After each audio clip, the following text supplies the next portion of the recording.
ఇది ఒక మంచి సంప్రదాయం. ఇది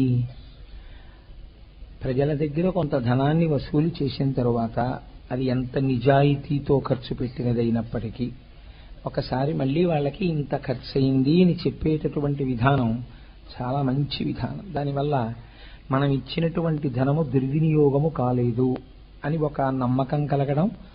రెండు, ఇలాగా ఆర్గనైజ్ చేయడానికి ఎన్ని విషయాలు చూసుకోవలసి ఉంటుందో, ఎంత జాగ్రత్తగా ఖర్చు పెట్టి ఉంటారో, ఎంత జాగ్రత్తగా ఖర్చు పెడితే పైన మళ్ళీ ఇంకా కొంత వెయ్యవలసిన అవసరంతో ఒక ఉత్సవాన్ని నిర్వహించవలసి వస్తుందో, కాబట్టి ఎంత సహేతుకంగా వాళ్ళు వసూలు చేసి ఉంటారు అన్నది భక్తుల యందు ఒక పూనికని పాదుకొల్పుతుంది. కాబట్టి అంత మంచి పని చేసినందుకు నేను గోపాలకృష్ణ గారిని అభినందిస్తున్నాను. ఇంకా మనకి కథాంశానికి సంబంధించినంత వరకు మనం పార్వతీ కళ్యాణం వైపుగా అడుగులు వేయవలసి ఉంది. ఎందుకంటే 25వ తారీఖు ఆదివారం సాయంకాలం, వచ్చే వారం ఈ పాటికి నిన్న కళ్యాణం పూర్తయిపోయింది. కాబట్టి అంత మహత్తరమైనటువంటి కళ్యాణం జరుగుతోంది. కాబట్టి పార్వతీ కళ్యాణం దిశగా కథాగమనం వెళ్ళవలసిన అవసరం ఉంది. మీరు చూడండి, నేను ఈ విషయాన్ని ప్రస్తావన చేసే ముందు కేవలం ఒక కథాంశంగా మీరు భావన చేయకండి. నేను మీకు ఒక విషయం చెప్తాను. ఇప్పుడంటే అటువంటి పారిభాషిక పదజాలము అదృశ్యమైపోతోంది లోకంలో. ఎప్పుడైనా చదువుకోవాలి అని అపేక్షించి ఒక వ్యక్తి గురువు దగ్గరికి చేరితే ఆ విద్యార్థిని పూర్వం ఏమని పిలిచేవారంటే వినేయ అని పిలిచేవారు. అతని పేరు వినేయ. అలాగే సాధకుడు చిట్ట చివరికి ఏది కావాలి అంటే ఆప్తకాముడు అని చెప్పేవారు. ఆప్తకాముడు అంటే జీవితం కోరికతో మొదలై తుదన కామకోటి, మోక్షమే కోరికగా మారి మోక్షమును పొందాలి. విద్యార్థికి వినేయ అని పేరు. వినేయ అంటే ఏమిటో తెలుసా అండి? ఒక గురువు గారి దగ్గర ఒక 50 మంది విద్యార్థులు చదువుకుంటున్నారు అనుకోండి. 50 మంది విద్యార్థుల యొక్క మేధా సంపత్తి ఒకే రకంగా ఉండదు. ఒకడు ఏకసంధాగ్రహం ఉంటాడు, గురువుగారు ఒక్క మాట చెప్తే వాడికి వచ్చేస్తుంది. వేరొకడు ద్విసంధాగ్రహం ఉంటాడు, వాడికి గురువుగారు 2 మాటలు చెప్తే వస్తుంది. ఒక్కొక్కడికి 10 మాటలు చెప్పిన తరువాత వస్తుంది. ఒక్కొక్కడు స్ఫురద్రూపు ఉంటాడు, ఒక్కొక్కడు మంచి ఐశ్వర్యవంతమైన కుటుంబం నుంచి వచ్చిన వాడు ఉంటాడు, ఒకడు మంచి కులీనుడై ఉంటాడు. ఒక్కొక్కడి యందు ఒక్కొక్క విభూతి ఉంటుంది. ఈ విభూతి గురువు దగ్గర చదువుకునేటటువంటి రోజులలో బాగా వ్యక్తమవుతుంది. గురువు గారు చిత్రీయపడతారేమో, వాళ్ళల్లో ఉండేటటువంటి విభూతి ప్రకాశించేటటువంటి అవకాశం ఉంటుంది. కానీ జీవితాన్ని గురువు దగ్గర మలుచుకునేటప్పుడు ఒక్కటి మాత్రం విడిచిపెట్టకూడదు, వినయము అన్నది మాత్రం పోకూడదు. మీకు ఈశ్వరుణ్ణి చేరుకునేటప్పుడు ఈశ్వరుడి యొక్క సాధన యందు ప్రయాణించేవాడికి ప్రధానముగా ఉండవలసిన లక్షణం ఏమిటంటే వినయము. ఏది అవసరము లేదో, ఏది తన దగ్గరికి రావలసిన అవసరము కాదో దాన్ని నిర్ద్వంద్వంగా తోసిపుచ్చగలగాలి. అది అనవసరంగా తన అహంకారాన్ని పెంచుతుంది అనుకుంటే కొంచెం కటువైనా సరే మీరు పక్కన పెట్టి మీరు వినయంతో నిరాడంబరంగా ఈశ్వరుడి ముందు చేతులు కట్టుకుని నిలబడగలిగినటువంటి స్థితిని మాత్రమే పెంచుకునే ప్రయత్నం చెయ్యాలి. అది ఈశ్వరుడి ముందు, గురువు ముందు ఈ రెండూ నడుస్తూనే ఉండాలి తప్ప వీళ్ళిద్దరి ముందు ఎప్పుడు తలెత్తి ఏ కారణం చేత కూడా నేను గొప్పవాణ్ణి కాబట్టి నేను ఈ విషయంలో గౌరవింపబడాలని కోరరాదు. ఈ ఇద్దరి విషయంలో ఎప్పుడూ ఒక మాట అనుకుంటూ ఉండాలి, నా యందు ఏ విభూతి ప్రకటితమైనా అది వారిద్దరి వలనే ప్రకటితమవుతోంది. కాబట్టి వారి ముందు మాత్రము నా శిరస్సు ఉంచి మాత్రమే ఉండాలి అన్న భావన ఉండాలి. ఇది క్రమంగా ఏమవుతుందంటే ఈ వినయం అలవాటైపోతే సమాజం అంతటి పట్ల కూడా అంత వినయంగా ప్రవర్తించగలిగినటువంటి లక్షణము ప్రసరిస్తుంది. ఈ వినయమన్నది లేనప్పుడు మిగిలినవి ఎంత గొప్పగా ఉండనివ్వండి, అతను గొప్ప చదువుకున్నవాడే కానివ్వండి, గొప్ప రూపవంతుడే కానివ్వండి, గొప్ప శీలవంతుడే కానివ్వండి, ఐశ్వర్యవంతుడే కానివ్వండి, మంచి కులమునందు జన్మించిన వాడే కానివ్వండి, ఎన్ని ఉన్నా ఇవన్నీ ఎలా ఉంటాయంటే ఎన్ని అంకెలు పెట్టి మీరు హెచ్చ వేసినా చివర 0 ఉంటే దాని ఫలితం ఏమవుతుంది? ఎంత పెట్టి హెచ్చ వేసినా చివర 0 ఉంటే 3,76,824 ఇంటూ 0 = 0. ఆ వినయమన్నది ఒక్కటి లేకపోతే ఇవన్నీ నిష్ప్రయోజనం అయిపోతాయి. సరికదా, తనకి తన చుట్టూ ఉన్నవారికి ప్రమాదములను తీసుకొస్తాయి. కాబట్టి ఆ వినయము పోకూడదు. గురువు ప్రత్యేకంగా ఆ విషయంలో నిర్దాక్షిణ్యంగా ఉండాలి. అది శిష్యోద్ధరణ కోసం చెయ్యాలి. శిష్యుణ్ణి ఉద్ధరించి పైకొచ్చేటట్టుగా చేయడం కోసం అవసరమైతే కొంచెం కటువుగానైనా ప్రవర్తించి ఆ వినయాన్ని శిష్యుడి యందు నిలబెట్టాలి. అది వృద్ధిలోకి తీసుకొస్తుంది. ఒక్కొక్కనాడు శిష్యుడి దగ్గర ఏ విధమైనటువంటి దోషం లేకుండా గురువు నిష్కారణంగా కోప్పడచ్చు. అయినా శిష్యుడప్పటికి ఏమీ మాట్లాడకుండా చేతులు కట్టుకుని పక్కకు ఒదిగిపోతే ఏమవుతుందో తెలుసా అండి? అది మహదాశీర్వచనం అయిపోతుంది. కాబట్టి ఆ సంబంధం అటువంటిది, ఆ వినయం అటువంటిది. ఆ వినయము లేని జీవితము ప్రమాదకరమైన పోకడల వైపుకు వెళ్ళిపోతుంది. అందుకే మనకి ఒక శ్లోకాన్ని చెప్తుంటారు, పంచపాదిక అని పద్మపాదాచార్య కృతం. ఆ పద్మపాదాచార్య స్వామి వారు శంకరాచార్య స్వామి వారి గురించి ఒక చోట మాట్లాడారు. మాట్లాడినప్పుడు వారు ఎలా మాట్లాడారో చూడండి. పద్మపాదులు అంటే ఏం సామాన్యులు కాదండి. ఒకానొకప్పుడు ఒక కాపాలికుడు శంకరాచార్యుల వారి కంఠాన్ని ఉత్తరించబోతుంటే ఆయన నరసింహమంత్రోపాసనం చేస్తే సాక్షాత్ నరసింహుడు వచ్చి రక్షించాడు. అంతటి మహాభక్తుడు, అంతటి జ్ఞాని పద్మపాదులు. అయినా వారు శంకరాచార్యుల వారి గురించి మాట్లాడుతూ ఒక శ్లోకరచన చేశారు. ఇది నాకైతే అనిపిస్తుంటుంది, నిజంగా ఈ విషయాలు యువతరంలో ప్రత్యేకించి విద్యార్థి లోకంలో బాగా తెలియబడవలసినటువంటి విశేషాలు. ఎందుచేతనంటే ఇవాళ మనం ఒక విచిత్రమైనటువంటి స్థితిలో జీవనాన్ని సాగిస్తున్నాం. ఎంత ప్రమాదకరమైన పోకడలు మనకి ఆదర్శం అయిపోతున్నాయంటే, గురువు గారిని ఎంత హేళన చేయగలిగితే వాడంత గొప్పవాడు. భార్య ఉండగా వేరొక స్త్రీతో ఉన్నటువంటి వాడు చాలా గొప్పవాడు. సమాజోద్ధరణమన్న పేరుతో అధికారంలో ఉన్నవాడు ఎంతగా తప్పు పనులకి వాడు లోనయ్యుంటే వాడంత సమర్థుడు. ఇలా వక్రమైనటువంటి విషయాలోచన వైపుకి మనం వెళ్ళిపోతున్నాం. అలాంటి రోజుల్లో పద్మపాదాచార్య స్వామి వంటి మహాపురుషులు చేసినటువంటి ఆ శ్లోకం ఎంత అవసరమో మీరు ఆలోచించండి. పద్మపాదులు అంటారు, యద్వక్త్రమానస సరః ప్రతిలబ్ధ జన్మ భాష్యారవిందమకరంద రసం పిబంతి ప్రత్యాశమున్ముఖ వినీత వినేయ భృంగాః తన్ భాష్య విత్తక గురూన్ ప్రణమామి మూర్ధ్నా అంటారు. మూర్ధ్నా అంటే శిరస్సు ఉంచి నమస్కరించుచున్నాను. ఎవరికి నమస్కరించుచున్నాను? వారు ఇందులో ఒక మాట వేశారు, వినేయ భృంగాః. వినేయ అంటే శిష్యుడు. చాలా వినయముతో కూడి ఉన్నవాడెవడో వాడే శిష్యుడని పేరు. దీని గురించి మనకి హస్తామలకాచార్యుల వారి గురించి వారు మహానుభావుడు, అలాగే తోటకాచార్యుల వారు శంకరాచార్యుల వారి మీద వారు స్తోత్రం కూడా చేశారు. ఆ తోటకాచార్యుల వారు ఎంత వినయ సంపత్తి కలిగిన వారో దాన్ని శంకరులు ఎలా ఆవిష్కరింపజేశారో వింటే మనకు ఆశ్చర్యంగా ఉంటుంది. కాబట్టి పద్మపాదులు అంటారు, వినేయ భృంగాః. అత్యంత వినయము కలిగినటువంటి శిష్యులు ఒక పని చేస్తున్నారు. ఏ పని చేస్తున్నారు? యద్వక్త్రమానస సరః ప్రతిలబ్ధ జన్మ. పేరు చెప్పట్లేదు, యద్వక్త్రమానస. మా గురువులున్నారే, మా గురువుల యొక్క ముఖారవిందమే, మా గురువుల యొక్క ముఖమే ఒక మానస సరోవరము. అంటే ఆయన యొక్క ముఖమండల వీక్షణమే మానస సరోవర స్నానం. అటువంటి ప్రసన్నమైన ముఖమున్న మా గురువుగారు ఉన్నారే, వారి వక్త్రమనబడేటటువంటి మానస సరోవరంలోంచి యద్వక్త్రమానస సరః ప్రతిలబ్ధ జన్మ భాష్యారవిందమకరంద రసం పిబంతి. ఇది వారు చెప్పుకున్నది. వారి యొక్క ముఖమండలమనబడేటటువంటి మానస సరోవరములోంచి వారు ప్రస్థానత్రయమునకిచ్చినటువంటి భాష్యము తామర పువ్వుగా పుట్టినది. దీన్ని వినేయ భృంగాః.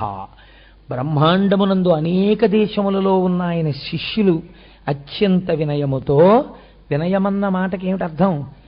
ఏది మొదలు పెడుతున్నా గురువుగారు పక్కన కూర్చొని తనకన్నా చాలా ఎత్తైన ఆసనంలో కూర్చునుంటే ఏదైనా చెప్తూ మధ్యలో ఇలా అనేటప్పటికీ అక్కడ గురువుగారి పాదములు కనపడుతుంటే నాకేమిటి పక్కన మా గురువుగారు ఉన్నారని ఎంతో సంతోషంతో తను చెప్పేది చెప్పేసి ఆఖరణ మంగళాశాసనపరై మదాచార్య పురోగమై, ఈ మా గురు పరంపర కదా ఇలా మమ్మల్ని ఆశీర్వదిస్తోందని దానికి నమస్కరించినటువంటి వినయము నీకుండవలెను, నీదని అనరాదు.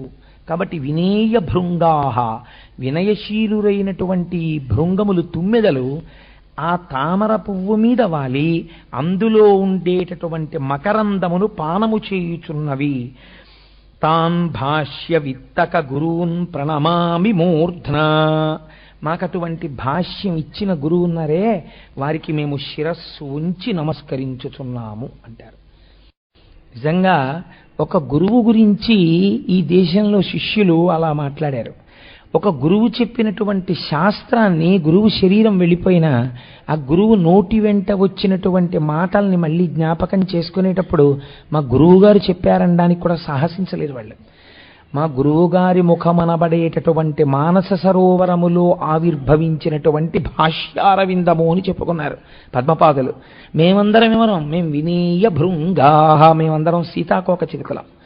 మేము వారికి ఇబ్బంది కలగకుండా వాలి ఆ మకరంద పానం చేస్తుంటాం. చేసేటప్పుడు ఎలా చేస్తాం? శిరస్సు ఉంచి మేమందరం ప్రణమామి మూర్ధన, వారికి శిరసా నమస్కరించి మేము స్వీకరిస్తూ ఉంటాం అన్నారు. ఒక గురువు నోటి వెంట వచ్చిన మాటని గురువు చెప్పారని అనడానికి కూడా సాహసం చేయలేదు. అంత అందంగా మాట్లాడినటువంటి జాతి మన జాతి. అటువంటి చోట ధిక్కారముతో, అహంకారంతో, గర్వంతో, తనకున్నటువంటి ఏదో ఒక విభూతి చేత కలిగినటువంటి అతిశయముతో ప్రవర్తించడం ఎంత ప్రమాదకరమైనటువంటి స్థితికి వెడుతుందో. గురువు తన స్థాయిలో తాను అలాగే ఉంటాడు. దానివలన గురువు మనస్సు ఏదో కదిలిపోతుంది, గురువుగారు బాధపడతారని మీరు అనుకుంటే చాలా పొరపాటు. గురువు కాని పరమేశ్వరుడు కాని వాళ్ళ మనస్సులేం కదిలిపోవు. వాళ్ళు మళ్ళీ నెమ్మదించుకుని కాసేపు ధ్యానం చేసుకుని స్వస్థత యందు నిలబడిపోతారు. కానీ ఈ కొంతసేపు కదలిన దానికి, కదలని మనస్సున్నవాడి పట్ల మీరు అలా ప్రవర్తించిన ఉద్ధతికి ఈశ్వరుడు మాత్రం విడిచిపెట్టాడు. దాని ఫలితం అనుభవించవలసి ఉంటుంది. కాబట్టి చూడండి, ఇది మనకి నేర్పడం ప్రధాన సారాంశంగా బయలుదేరుతుంది కథా వృత్తాంతం. నేను ఈ విషయాన్ని ముందు మీకు ఎందుకు ఆవిష్కరించాను అంటే, ఒక పురాణ కథని వినేటప్పుడు అది మనకి ఏ విషయాన్ని బోధ చేస్తోంది అన్నది మీరు సమగ్రంగా పట్టుకునే ప్రయత్నం చేయకపోతే దాని వలన ప్రయోజనము చాలా తక్కువగా ఉంటుంది. కథ విన్నాం ప్రయోజనం ఉండదా? ఉంటుంది. కానీ దాని వలన మీరు తెలుసుకోవలసినది ఒకటి తెలుసుకోవలసి ఉంటుంది. కాబట్టి అలా తెలుసుకుని ప్రవర్తించడం ఎంత ముఖ్యమో చూడండి. అందుకే శాస్త్రం అంది, తల్లిదండ్రులు ఎప్పుడైనా సంతోషించవలసి వస్తే బిడ్డల వలన దేనికి సంతోషించాలి మొదట అడిగింది. నా బిడ్డలకి గురువుల్ని సేవించడం వచ్చిందని తెలుసుకున్న నాడు సంతోషించమని చెప్పింది. అందుకే తన బిడ్డలకి ప్రయత్నపూర్వకంగా ఒకటి నేర్పుకోవాలి. గురువుగారి వెంట ఉండడం, గురువుగారి చేతిలో పుస్తకం తాను అందుకోవడం, గురువుగారిని ఒక వాహనంలో వెళ్ళేటట్టుగా ఏర్పాటు చేయడం, గురువుగారి పట్ల మర్యాదగా ఉండడం, గురువుగారి మనసు ఎరిగి ఆ గురువుగారు ఇది చేద్దాం అనుకుంటున్నారా, మేము వెళ్ళి కనుక్కొస్తామండి అనగలగడం. శిష్యుడు ముందు అసలు గురుసేవ నేర్చుకోవాలి. అంటే నా ఉద్దేశం, నేను ఎవరిని దృష్టిలో పెట్టుకుని మాట చెప్పట్లేదు. పరమపావనమైనటువంటి గురుస్వరూపాల గురించి నేను చెప్తున్నాను. కాబట్టి నాలాంటి అల్లీ బిల్లీ వాడి గురించి నేను మాట్లాడటం లేదు. కాబట్టి మీరు ఆ స్థాయిలో ఆలోచించండి అంతే దాన్ని. కనుక ఒక గురుస్వరూపాన్ని ఆరాధన చేయడం ఎంత గొప్పదో, భగవదారాధనమునందు నిరహంకారమైన స్థితి నిజమైన పూజ. అహంకారముతో కూడినటువంటి అడుగు అది ఎన్నటికీ పూజ కానేరదు. మీరు ఈశ్వరుడి దగ్గరికి వెళ్ళి ఏదైనా చేయవచ్చుగాక, ఇదంతా నేను ఈశ్వరుడికి చేశాను అని అన్న మరునాడు దాన్ని ఈశ్వరుడు ఒక నవ్వు నవ్వేస్తాడు. ఇవి నువ్వు చేయడం ఏమిట్రా, నేను చేయించుకున్నానా, నువ్వు చేశావా, నువ్వు ఎన్ని చెయ్యి, ఒక్క వర్షం కురిస్తే అయిపోయిందంతే. కురవకపోవడం నేను నిన్ను అనుగ్రహించానా, నువ్వు నాకు చేశావా, ఎందుకు గుర్తెరగవు? కాబట్టి ఇప్పుడు ఆయన సత్రయాగం చేస్తున్నారు. ఈ సత్రయాగం చేస్తున్నప్పుడు ఎందరో పెద్దలు ఇంత వినయంతో చక్కగా వాళ్ళందరూ కలిసి లోకానికి ఆదర్శప్రాయముగా అనగా చతుర్ముఖ బ్రహ్మగారే చేస్తున్నారంటే ఆయన లోకానికి ఒకటి నేర్పుతున్నారు. నువ్వు ఈ యాగం చేసి అగ్నిహోత్రము ద్వారా దేవతలకు హవిస్సులిస్తే ఆ దేవతలు ప్రీతి చెందినటువంటి వారై నీకు కావలసిన కామ్యములను వర్షిస్తారు. కాబట్టి నువ్వు వారికి హవిస్సునివ్వాలి, వారు నీ కోరికలను తీర్చాలి. కాబట్టి సత్రయాగం జరుగుతోంది. అందరూ వస్తున్నారు, చూస్తున్నారు. అలాగే ఆ యాగమునకు శంకరుడు కూడా వచ్చాడు. వస్తే మహానుభావుడు శంకరుడు త్రిమూర్తుల యందొకడు కాబట్టి అక్కడికి తీసుకొచ్చి కూర్చోపెట్టారు. ఒకచో త్రిమూర్తులు తానయ్యున్నవాడు, ఆయనే త్రిమూర్తులుగా ఉన్నవాడు కాబట్టి ఆయననికి ఒక ఆసనం ఇచ్చి కూర్చోబెట్టారు. ఇది ఒక గమ్మత్తైనటువంటి సన్నివేశం. ఇప్పుడు ఇలా సభ జరుగుతోందనుకోండి, మీరందరూ నా యందు ఒక గౌరవాన్ని ఉంచుతారు. కాబట్టి ఇప్పుడు నేను ఇక్కడికి వచ్చి ఈ సభలో కూర్చుంటే నేను ఉపన్యాసం చెప్తూ కూర్చుని ఉన్నాను కనుక నా వయస్సుతో సంబంధం లేకుండా నేను నమస్కారమును స్వీకరించడానికి అర్హతని పొంది ఉంటాను. అది శాస్త్ర మర్యాద, నేను కోటేశ్వరరావుగా కల్పించుకున్నది కాదు. ఇప్పుడు నాకన్నా పెద్దవాడు నా దేహబంధుత్వం ఉన్నవాడు ఎవరో, మా అన్నగారు ఎవరో అలా వచ్చారనుకోండి, వస్తే నేను వెంటనే కిందకి దిగిపోయి నమస్కారం చెయ్యక్కర్లేదు, ఒక్కరికి మాత్రం చెయ్యవలసి ఉంటుంది. నేను ఇలా ఉపన్యాసం చెప్తూ ఉండగా మా గురువుగారు ఎక్కడన్నా కనపడ్డారనుకోండి, నేను ఇలా కూర్చుని ఉండకూడదు, వెంటనే దిగిపోవాలి. మళ్ళీ దిగిపోయి మా గురువుగారి పాదాలకు నమస్కారం చేసి వచ్చి కూర్చోవాలి. లేకపోతే అనర్హుడు, వాడికి వినయం లేదు, వాడి చెప్పడానికి అర్హత లేదు, వాడికి వెంటనే దిగి వారి పాదములకు నమస్కరించవలసిందే. గురువుకు ఆ స్థాయి ఉంది. కాబట్టి సభలో ఎవరు వచ్చినప్పుడు ఎవరు నమస్కరించాలన్నది తెలిసి ఉంటే వినయం, తెలియకపోతే ఏమవుతుంది, అహంకారమునకు కారణమవుతుంది. కాబట్టి ఇప్పుడు ఆ యాగమునకు శంకరుడు వచ్చాడు. అందరూ ఆయనకి నమస్కరించారు, వారు కూర్చున్నారు, చతుర్ముఖ బ్రహ్మగారు కూర్చున్నారు. చక్కగా యాగం జరుగుతోంది. సరసిజ గర్భయోగి జన సర్వ సుపర్వ మునీంద్ర హవ్యభుక్ పరమ ఋషి ప్రజాపతులు భైక్తిమయించనుదించి ఉండా అత్తరణి సమాన తేజుడగు దక్షుడు వచ్చిన తత్సభాసదుల్ ధరమిడి లేచిరప్పుడు పితామహ భర్గులు తక్క అందరూ. ఈ దక్షయజ్ఞానికి సంబంధించిన విషయాన్ని శివమహాపురాణం ఒకలా మాట్లాడింది, భాగవతం ఒకలా మాట్లాడింది. కానీ ప్రధాన సారాంశము మాత్రము ఒక్కటే అయి ఉంటుంది. చిన్ని చిన్ని తేడాలు ఉంటాయి. కానీ అందరికీ అలవాటులో ఉన్న విషయాన్ని నేను స్వీకరించాలి అని అనుకున్నాను. ప్రధానాంశం ఒక్కటే కాబట్టి. సరసిజ గర్భ యోగి జన సర్వ సుపర్వ మునీంద్ర హవ్యభుక్ పరమ ఋషి ప్రజాపతులు భక్తిమేయించనుదించి ఉండా. ఈ మాట మీరు పట్టుకోవాలి. వచ్చిన వాళ్ళు ఎవరున్నారు? సరసిజ గర్భ చతుర్ముఖ బ్రహ్మగారు ఉన్నారు, యోగి జన అనేక మంది యోగులున్నారు, ఎందరో మహానుభావులు ఉన్నారు, ఋషులున్నారు. వీళ్ళందరూ పరమ భక్తితో వచ్చారు ఆ యాగం జరుగుతోందని. వచ్చి అందరూ ఆసనముల మీద కూర్చుని ఉన్నారు. ఇలా కూర్చుని ఉండగా ఒక్కసారి సూర్యులు వెలుగుతుంటే ఎలా ఉంటుందో అనేక మంది సూర్యులు అంత ప్రకాశంతో ఆ సభలోకి దక్ష ప్రజాపతి ప్రవేశించాడు. దక్ష ప్రజాపతికి ఒక గొప్పతనం ఉంది. ఆయన సాక్షాత్తు చతుర్ముఖ బ్రహ్మగారి యొక్క బొటనవేలు నుంచి పుట్టాడు ఆయన. కాబట్టి సృష్టిలో బ్రహ్మగారి తరువాతి స్థానంలో ప్రజాపతులు ఉంటారు. కాబట్టి నేను ప్రజాపతిని, ఇది ఆయనకు ఉన్నటువంటి ఒక విభూతి. కానీ నన్ను సృష్టించిన మహానుభావులు ఉన్నారు అనేటటువంటి వినయంతో స్వీకరించినప్పుడు అది వేరొక కోణంలో ఉంటుందేమో. కానీ ఇప్పుడు దక్ష ప్రజాపతిని ఒక విషయం ఆవహించి ఉంది. ఏమది అంటే, నేను చతుర్ముఖ బ్రహ్మగారి యొక్క బొటనవేలు నుండి పుట్టినవాడిని, కాబట్టి నేను ప్రజాపతిని. నేను సభలోకి వెళ్ళినప్పుడు అందరూ లేచి నిలబడాలి, నిలబడి నాకు నమస్కారం చెయ్యాలి. ఇప్పుడు ఆయనకి ఎవరు నిలబడాలి ఎవరు నిలబడకూడదని కాదు, అందరూ నిలబడాలి. ఆయన దృష్టిలో ఎవరు నిలబడక్కర్లేదనుకుంటున్నాడో వాళ్ళు తప్ప మిగిలిన వాళ్ళు నిల్చోవాలి. అంటే ఇంకొకడు మాత్రం నేను నిలబడక్కర్లేదనుకునేటటువంటి అధికారం లేదు. అంటే respect cannot be commanded, respect should be gained. గౌరవం అనేటటువంటిది మీరు తెచ్చుకోవాలి. అంతేకాని నాకు గౌరవం చెయ్యలేదని ఏడిస్తే గౌరవాలు వస్తాయా? అలాంటి గౌరవం పొందడానికి యోగ్యతని నువ్వు పొందితే నిన్ను గౌరవిస్తారు. నీకు ఆ యోగ్యత లేకుండా గౌరవించమంటే ఎందుకు గౌరవిస్తారు?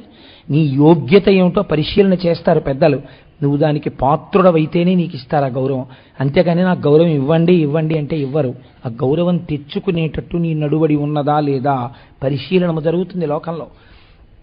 కనుక ఏమైంది, ఇప్పుడు దక్ష ప్రజాపతి లోపలికి వచ్చారు. వస్తే అందరూ లేచి తత్సభాసదుల్ తరమిడి లేచిరప్పుడు పితామహ భర్గులు తక్క అందరున్. ఎవరు లేచారు అనవసరం, లేవని వాళ్ళ పేర్లు చెప్తున్నారు. ఇద్దరూ లేవలేదు. ఒకరు పితామహ అంటే చతుర్ముఖ బ్రహ్మగారు, రెండవ వారు భర్గుడు. భర్గుడు అన్న నామం పరమశివుడి యొక్క అష్టమూర్తుల్లో ఒకటి. శర్వ, భవ, భర్గ, ఉగ్ర, రుద్ర, భీమ, పశుపతి, మహాదేవ ఈశానముల్లది. అందుకని భర్గుడు అంటే శివుడు. ఆ భర్గుడు అనబడేటటువంటి నామముతో ఉన్న శంకరుడు కూడా లేచి నిలబడలేదు. లేచి నిలబడకపోతే లేచిన వాళ్ళు లేచారు కదా, ఇంతమంది నమస్కరించారు, లేచిన వాళ్ళ విషయం ఆయన పట్టించుకోలేదు, లేవని వాళ్ళ విషయం పట్టించుకున్నాడు. అంటే ఏమిటి? తన అహంకారము తృప్తి పొందలేదు. వీళ్ళు ఎందుకు లేవరు నన్ను చూసి? శంకరుడు ఎందుకు లేవాలి అంటే తన మనస్సులో ఒక భావన చేశాడు. నా అల్లుడు తన కుమార్తె సతీదేవినిచ్చి వివాహం చేశాడు. అయితే మీకు నేను ఒక్క విషయం చెప్పవలసి ఉంటుంది ఇక్కడ. ఇది శివమహాపురాణంలోది కాదు, భాగవతంలోది కాదు. నేను మీకు దేవీ భాగవతంలోంచి అనుసంధానం చేస్తున్నానని వ్యాసకృతమే.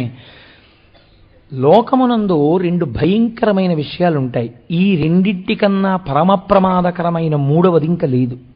ఈ రెండూ ఉండాలని ఎవరూ కోరుకోకూడదు. మొట్టమొదటిది శివభక్తి లేకుండుట. అసలు శివభక్తి లేకుండా ఉండరాదు. రెండవది ఇంట జిల్లేడు మొక్క పుట్టాలని కోరకూడదు. ఇళ్లల్లో జిల్లేడు మొక్కలు లేచాయంటే ఆ ఇల్లు పాడవుతోందని గుర్తు. కాబట్టి పెద్ద పెద్ద తిట్లాలంటే రెండే తిడతారు. నీకు శివభక్తి కలుగకుండుగాక, అదొక శాపం, వాడు పాడవుతాడు. రెండవది నీ ఇంట జిల్లేడు మొక్కలు పెరుగుగాక, వాడి ఇల్లు పాడైపోతుంది. అంటే నివాసయోగ్యం ఉండదు, ఆ ఇల్లు విడిచిపెట్టేస్తారు కొంతకాలానికి. కాబట్టి ఇప్పుడు దక్ష ప్రజాపతికి శివుడి మీద ఎందుకు కోపం వచ్చింది? ఇంత కోపం మొదట్లో ఉంటే తన కుమార్తె సతీదేవినిచ్చి వివాహం చేయడు కదండి. దక్ష ప్రజాపతి కుమార్తెల్లో సతీదేవి పెద్దది. సతీదేవి పార్వతీదేవి యొక్క అంశ. అటువంటి సతీదేవిని మరి శివుడికి ఇచ్చి ఎందుకు పెళ్లి చేశాడు? పెళ్లి చేసిన తర్వాత వీళ్ళిద్దరు ఎప్పుడైనా దెబ్బలాడుకున్నారా? శివుడు అదేమిటంటే నాకు పెద్ద అంచు పంచి పెట్టలేదని ఇప్పుడే దెబ్బలాడాడు ఆ పండగకి వెళ్ళినప్పుడు. అంటే శంకరుడు తనలో తాను రమించిపోయే స్వభావం ఉన్నవాడు, లోకానికి ఇవ్వడమే కానీ లోకం దగ్గర పుచ్చుకోవడం తెలియనివాడు. అటువంటి పరమాత్మ దక్ష ప్రజాపతి దగ్గర ఏం కోరుకుంటాడు? మరి ఎందుకు రావాలి వీళ్ళిద్దరికీ దెబ్బలాట? ఇంత కోపం కేవలం నమస్కారం చేయలేదని అంత నింద చేసేస్తాడా? అంత కోపం వచ్చేస్తుందా దక్షుడికి? శివుడి మీద కోపం వచ్చి శివభక్తినే వదులుకున్నాడంటే, నిరీశ్వరయాగం చేశాడంటే అది చాలా పెద్ద దోషం కదా.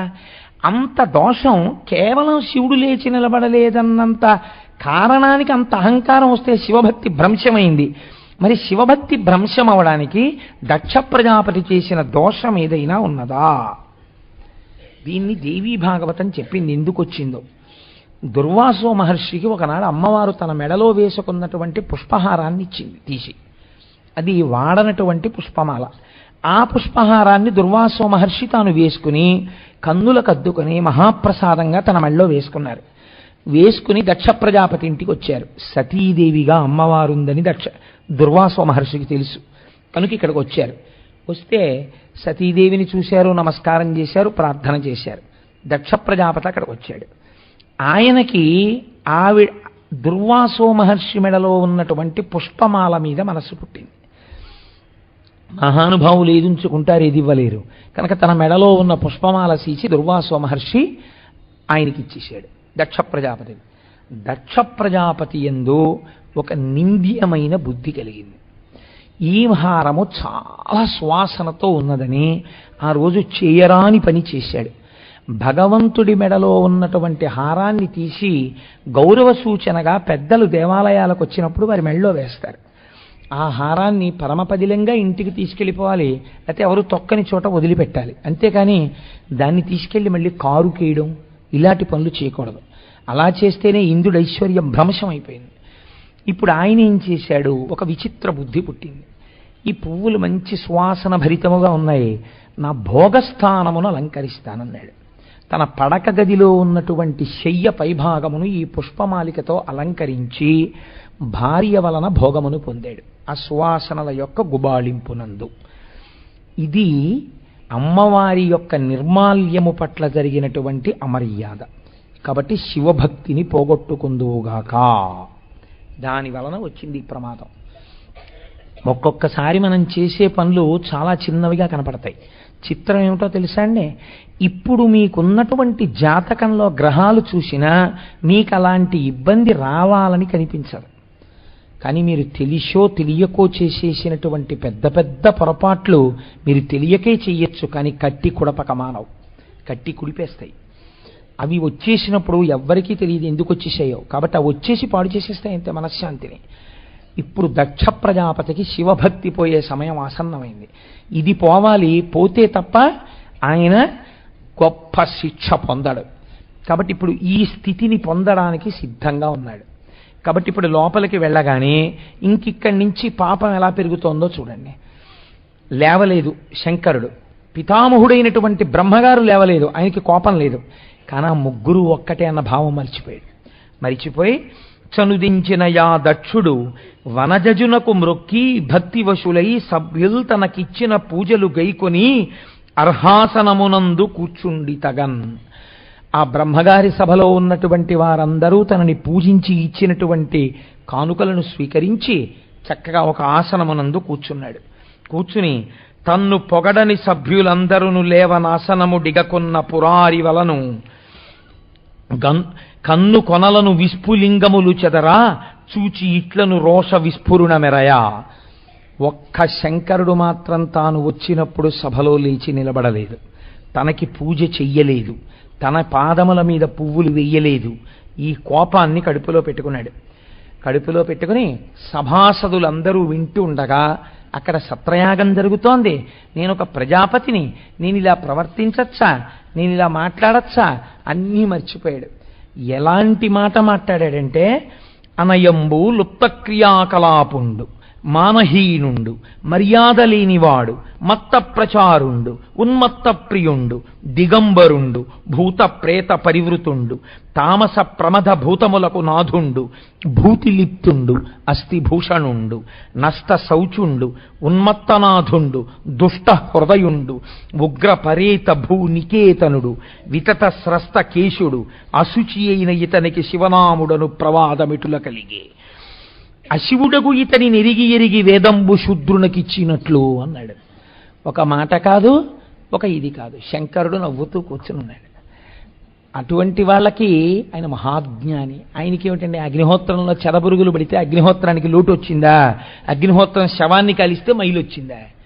కాబట్టి అనయము లుప్త క్రియాకలాపుండు, వీడికి పని లేదు పాటు లేదు, అలా కూర్చుని ఉంటాడు. ఆయన మహాజ్ఞాని, తనలో తాను రమిస్తూ ఉంటాడు. కాబట్టి అనయము లుప్త క్రియాకలాపుండు, మానహీనుండు. మానహీనుడు అంటే ఒంటికి బట్ట కట్టుకోడు, ఒంటికి బట్ట కట్టుకోడు దిగంబర శబ్దం చేత. దిగంబర శబ్దం చేత బట్ట కట్టుకోకపోవడం అన్నదానికి అసలు రహస్యం వేరే ఉంది. నేను ఈ మాట గురించి మీకు చెప్పినప్పుడు మీరు పరమ మర్యాదతో దీన్ని స్వీకరించండి. ఒక స్త్రీ ఒక కోటీశ్వరుడికి భార్య, ఆవిడ లక్షల రూపాయల ఆభరణములను ఒంటి నిండా పెట్టుకుంది. ఇన్ని లక్షల రూపాయలతో తుల్యమైన చీర ఆవిడకి తన యొక్క అలంకరణ సామాగ్రి ఉన్న పేటిక యందు కనపడలేదు. అబ్బో, ఇన్ని లక్షల రూపాయల నగల ముందు దీనితో సమానమైన చీర లేదు. 10,000 చీరుంది, 25,000 చీరుంది. ఇన్ని లక్షల ఆభరణములు పెట్టుకున్న నేను ఒక 10,000 రూపాయలు 20,000 రూపాయలు చీర కట్టుకున్న దానికన్నా అధికురాలనే కదా అని ఆవిడ ఆ నగలతోటే సభలోకి వచ్చింది. వేరొక ఆవిడ ఒక 30 రూపాయల ముతక చీర కట్టుకుని సభలోకి వచ్చింది. ఇద్దరిలో చి సిగ్గులేనిదానా అని ఎవరినంటారు? 30 రూపాయల చీర కట్టుకుందని అనరు. ఎన్ని లక్షల ఆభరణములు పెట్టుకున్నా బట్ట కట్టుకోలేదు కనుక చి సిగ్గులేనిదానా మానములేనిదానా అంటారు కదండి. అలా మనకి అంబరము భక్తి, మనం కట్టుకునేటటువంటి అంబరం భక్తి, దాని వలన శోభ వస్తుంది శరీరానికి. ఎంత భక్తి ఉంటే అంత శోభ ఉంటుంది. భక్తి దేని కొరకు? మీరు పొందవలసిన, మీరు ఎవరి చేత పొందబడాలో, మీరెవరిని పొందాలో వాడి యందు భక్తి అంబరం అవుతుంది. అంబరము చాలా గొప్పదవుతోందంటే, మీరు కట్టుకున్న వస్త్రము చాలా గొప్పదవుతోందంటే, మీరు పొందవలసినటువంటి వాడికి మీరు దగ్గరవుతున్నారని గుర్తు, భక్తి పెరుగుతోందని గుర్తు. ఈశ్వరుడు ఎవరిని పొందాలి? ఈశ్వరుడు పొందడానికి ఇంకొకడు లేడు. ఈశ్వరుడే అందరినీ పొందుతాడు. ఆయన కాబట్టి ఆయనకి భక్తి అంబరం ఎందుకు ఉంటుంది? ఇంకా ఆయనకి భక్తి అంటే ఆయన ఎవరి యందు భక్తితో ఉండాలి? కాబట్టి ఆయన దిగంబరుడు, మహాజ్ఞాని అని గుర్తు. దానికి అర్థం అది తెలియదా ప్రజాపతి అయినటువంటి దక్షుడికి? మార్చి కావాలని నింద చేస్తున్నాడు. కాబట్టి మానహీనుండు, మర్యాద లేనివాడు. ఏమిటి మర్యాద లేదు? నిజంగా శంకరుడే మర్యాద కోసం మాట్లాడాలంటే ఆయన మూడో కన్ను ఒక్కటి చాలు కదండి. ఆయన ఎందుకు లేవలేదో చెప్పలేని అసమర్థుడా? చెప్పగలడు. కానీ చెప్పినా ఇప్పుడు వినే స్థితి నీకు లేదు, నీకు ఆ పాత్రత లేదు వినడానికి ఇప్పుడు. కాబట్టి మర్యాద లేనివాడు ఆయన అంటున్నాడు శంకరుణ్ణి. మత్త ప్రచారుండు, ఎప్పుడూ కూడా చాలా ఉన్మత్తతతో ఉంటాడు. ఉన్మత్త ప్రియుండు, ఉన్మత్తులైన వాళ్ళకి చాలా ప్రియంగా ఉంటాడు. దీని అర్థం ఏమిటో తెలుసా అండి? ఆయన ఉమ్మెత్త పూల పూజ స్వీకరిస్తాడు. ఉన్మత్తులు అంటే పిచ్చివాళ్ళు, పిచ్చివాళ్లకు ప్రియుడు. పిచ్చివాళ్ళు అంటే ఎవరో తెలుసా అండి? మీకు అర్థం కాని వాళ్ళు, ఒక్క మాటలో చెప్పాలంటే కదా. మనకు అర్థం కాలేదనుకోండి, ఒక ఆయన స్వభావం పిచ్చాడండి అంటాం కదండి. నేను చాలా 2-3 మాటలు చెప్పినట్టున్నాను ఈ విషయాన్ని. ఒకసారి పద్మప్రియ టాకీస్లో సినిమాకి వెళ్ళా. నాకేమో ఎందుకంటే దానికి నవ్వవలసిన అవసరం, నేను గృహస్థుని కదా. నాకు ఒక కూతురు ఉంది, అది హఠం చేస్తుంటుంది ఒక్కొక్కసారి. నాన్నగారండి ఈ సినిమా మీరు రావలసిందే అంటుంది. కాదమ్మా నువ్వు వెళ్ళు అన్నా సరే, నాన్నగారండి నా కోసం మీరు ఆ సినిమాకి రారా అంటుంది. నేను రాను అని అనలేనది ఆ మాట అన్నప్పుడు. వస్తాను నాన్న అంటాను. నేను దానికోసం వెడుతూ ఉంటాను సినిమాకి అప్పుడప్పుడు. కానీ మీరు తిట్టకండి సినిమా చూశాకంటుంది. తిట్టను అంటుంటాను. కూర్చుని ఏదో సినిమా చూసి బయటకు వచ్చేస్తుంటే పద్మప్రియ టాకీస్ దగ్గర గోచి పెట్టుకుని ఒక ఆయన జుట్టు విరబోసుకుని పెద్ద జుట్టుతో డ్రైనేజీలో వెళ్ళిపోతున్న నీళ్లని ఈ ప్లాస్టిక్ చెంచాలు గులాబ్ జాములు అవి తినడానికి ఇవాళ రేపు వాడుతున్నారే, చక్కగా బాసుం పెట్టేసి కూర్చుని ఇన్ని వెహికల్స్ వెళ్ళిపోతున్నా కూడా కళ్ళు మూసుకుని ఎంత నిటారుగా ఎలా కూర్చున్నాడో తెలుసా అండి. యోగంలో కూర్చుని నేను చాలా ఆశ్చర్యపోయింది ఏంటంటే, అసలు ఆచమనం ఎలా ఉంటుందో అలా ఆ మురుగునీరు తీసుకుని ఇలా ముద్ర పట్టి ఓం కేశవాయ స్వాహ, ఓం నారాయణాయ స్వాహ అని తాగుతున్నాడు. అందరూ ఆయన్ని పిచ్చివాడు అంటున్నారు. కానీ ఆయన ఎంత సంస్కారవంతుడో నాకు కళ్ళమ్మట నీళ్ళొచ్చి, మహానుభావా ఎంతటి వాడివో, ఇవాళ ఎందుకు ఇలా అయ్యావో ఎవరికి తెలుసు, నీ పరిస్థితి మాకు తెలియదు కాబట్టి నేను పిచ్చివాడని వేస్తున్నాం. కానీ నీ స్థాయి మాకు తెలియబడలేదు, మేము పిచ్చాళ్ళం అర్థం కాక. మహాపురుషులు అర్థం కారు. అర్థం కాకపోయిన వాళ్ళందరూ బ్రహ్మజ్ఞానులు. అందుకే రామకృష్ణ పరమహంసకు పట్టిన పిచ్చి నాకెప్పుడు పడుతుందో అని ఏడ్చారు చాలామంది. కాబట్టి ఉన్మత్త ప్రియుండు అంటే అటువంటి బ్రహ్మజ్ఞానులకు ఇష్టమైన వాడు శంకరుడు. వాళ్ళు ఆరాధిస్తారు ఆయన్ని. ఆయన పొందుతున్న బ్రహ్మానందం మేము పొందాలా, ఆయనలా ఉండాలని. కాబట్టి అది తెలియదా దక్షుడికి? తెలిసి నింద చేస్తున్నాడు. ఉన్మత్త ప్రియుండు, దిగంబరుండు, భూత ప్రేత పరివృతుండు. లోకంలో తల్లిదండ్రులు అన్నవాళ్ళు అందరికీ తల్లిదండ్రులే. ఆ బ్రహ్మకీట జనని అని ఉంది అమ్మవారికి నామం. నిజంగా అమ్మవారు బొద్దింకలకి కూడా ఆవిడ తల్లే, వానపాములకు కూడా ఆవిడ తల్లే, అన్నిటికీ ఆవిడ తల్లే. ఆ బ్రహ్మకీట జనని. ఆవిడ దగ్గరికి వెళ్ళి నేను ఒక్కడినే నీ కొడుకునమ్మచ్చి ఆ బొద్దింకలేటమ్మా నీ దగ్గర అంటే అమ్మవారు ఒప్పుకోదు. ఆవిడ దగ్గర అందరికీ ఆవిడ తల్లే. అలా సృష్టి యందు భూత పిశాచములు ఉంటే వాటికి కూడా ఆయన తండ్రి తప్ప వీటికి మాత్రమే తండ్రిని కానంటే పరమేశ్వరుడు ఎలా అవుతాడండి? పరమేశ్వరుడే. నీకు 10 మంది కొడుకులు పుడితే ఒకడు దారి తప్పితే, ఒకడు పొరపాటుగా ప్రవర్తిస్తుంటే నా కొడుకు కాదంటే సరిపోతుందా? ఈ జన్మకి వాడు నీ కొడుకే, అంతే, తప్పదు. నువ్వు ఏ కారణం చేత విడిచిపెట్టడం కుదరదు. వాడి దోషభూయిష్టమైన ప్రవర్తనకి తల్లిదండ్రులుగా నువ్వు పాపాన్ని పంచుకోక తప్పదు. సర్దడం ఒకటే, దిద్దడం ఒకటే నీ కర్తవ్యం. నీ కర్తవ్యం నువ్వు చేసి వాడు మారకపోతే నీకు దోషం లేదు. నీ కర్తవ్యనిష్ట యందు లోపం మాత్రం కుదరదు. కాబట్టి ఇప్పుడు ఎంత ఘనంగా మాట్లాడుతున్నారో చూడండి. ఆయన భూతప్రేత పరివృతుండు. భూతప్రేతములు ఆయన చుట్టూ ఉంటాయి. ఎందుకుంటాయంటే ఆయన జగత్తుకి తండ్రి కాబట్టి అన్నీ ఉంటాయి ఆయన చుట్టూ. నువ్వు ఒక్కడివే ఉండవు, అన్నీ ఉంటాయి. ఆయన తల్లిదండ్రులు లోకములకు. ప్రమద భూతములకు నాథుండు. నీకేమిటి బాధ? ఆయన ప్రమదగణాలకి నాథుడు. ఇది నీకెందుకు ఇబ్బంది? ఏదో తిట్టాలి కనుక. ఇది నీ కోపాన్ని బయట పెడుతోందా? శంకరుణ్ణి నింద చేస్తోందా? నువ్వు నింద చేద్దామన్నా పరమేశ్వరుణ్ణి నింద చేయలేవు. నువ్వు చేసే నింద ఆయనకి స్తోత్రం అయి కూర్చుంటుంది. ఎందుకంటే ఆయన అటువంటి వాడు కనుక. ప్రమద భూతములకు నాదుండు భూతిలిప్తుండు, ఒళ్ళంతా భూతి రాసుకుంటాడు, విభూతి. కావాలి కావాలని ఎందరో విభూతి ధారణ చేసి పరవశించిపోతున్నారు ఇవాళ. భూతి భూంతకరీ పవిత్ర జనని. భూతి అంటే మహదైశ్వర్యం. దానికే అష్టసిద్ధులు అందులోకే వచ్చేస్తాయి, భూతి అన్న మాటలోకి. కాబట్టి లోకములో ఉన్న సమస్త సిద్ధులు ఆయన భూతి రూపంలో ఉన్నాయి. భూతిలిప్తుండు, బూది రాసుకుంటాడు. అస్థిభూషణుండు, బ్రహ్మకపాలం పట్టుకుంటాడు, మెళ్ళో కపాలాలు వేసుకుంటూ ఉంటాడు. వెళ్ళిపోయిన బ్రహ్మల యొక్క కపాలాలన్నీ ఆయన మెళ్ళో ఉన్నాయి అంటే ఆయన అలాగే ఉండిపోయిన వాడు, ఆయన సాక్షి. భూతిలిప్తుండస్తి భూషణుండు, నష్ట శౌచుండు, శౌచం లేదు. శౌచం లేకపోవడం ఏంటంటే బ్రహ్మజ్ఞానికి ఆయనకి ఇంకా విధి నిషేధములు ఉండవు. ఇది చెయ్యాలి ఇది చెయ్యకూడదు అని ఉండదు బ్రహ్మజ్ఞానికి. ఎందుకని? ఆయన అగ్నిహోత్రంలా ఉంటాడు. మీరు చూడండి, ఒక శవాన్ని కాల్చేయవలసి వచ్చింది. దేంతో కాలుస్తారు? అగ్నితోనే కాల్చాలి. అగ్నితో కాల్చిన తర్వాత మీరు అన్నం వండుకున్నారనుకోండి, అగ్నితోనే వండుకుంటారు. అక్కడ ఏ అగ్ని శరీరాన్ని కాల్చిందో అదే అగ్ని. అంటే అందులో పుల్లపట్రమ్మని కాదు నా ఉద్దేశం. ఆ అగ్ని ఈ అగ్ని కన్నా భేదమా? కాదు కదా. అయ్యి బాబోయ్, ఈ అగ్నేనండి మనం శవాన్ని కాల్చేస్తుంటే చూశాను బాబోయ్, ఆ అగ్ని మీద వండినవేవి నేను తిన్నంటే ఏడు, నీకు అన్నం ఉండదంటే. ఇంకా అగ్నిహోత్రానికి మైలు వచ్చిందా? అగ్నిహోత్రం అపవిత్రం అయిపోయిందా? బ్రహ్మజ్ఞాని ఇది చెయ్యలేదు కాబట్టి అపవిత్రం, ఇది చేశాడు కాబట్టి పవిత్రం అని ఉండదు. బ్రహ్మజ్ఞాని రాశీభూత పవిత్రం అంతే బ్రహ్మజ్ఞానం చేత. కాబట్టి నష్ట శౌచుండు, ఉన్మదనాథుడు, దుష్ట హృదయుండు. ఆయన హృదయం చాలా దుష్టమైనది అంటున్నాడు. ఆయన హృదయం ఈయన చూశాడండి. ఆయన హృదయం అంత దుష్టమైతే నీ కూతుర్ని ఎందుకు ఇచ్చావు మొన్న? ఆయన శరీరంలో వామార్ధ భాగంలో నీ కుమార్తె ఉంది. ఇప్పుడు నువ్వు ఎవరిని నిందించినట్టు? దుష్ట హృదయుండు, అదుపు తప్పిపోయిన కోపం ఎలా మాట్లాడుతుందో చూడండి. ఇదంతటికీ కారణం ఏమిటి? అవివేకం. నా అంత వాడు లేడు, నేను ప్రజాపతిని, నేను వస్తే లేవకపోవడమా? ఇప్పుడు ఈ విద్య వినయానికి వెళ్ళిందా? ఈ విద్య అహంకారానికి వెళ్ళిందా? ఎందుకు ఆ ప్రజాపతి పదవి? కాల్సనా? దేనికి పనికి వస్తుంది అది?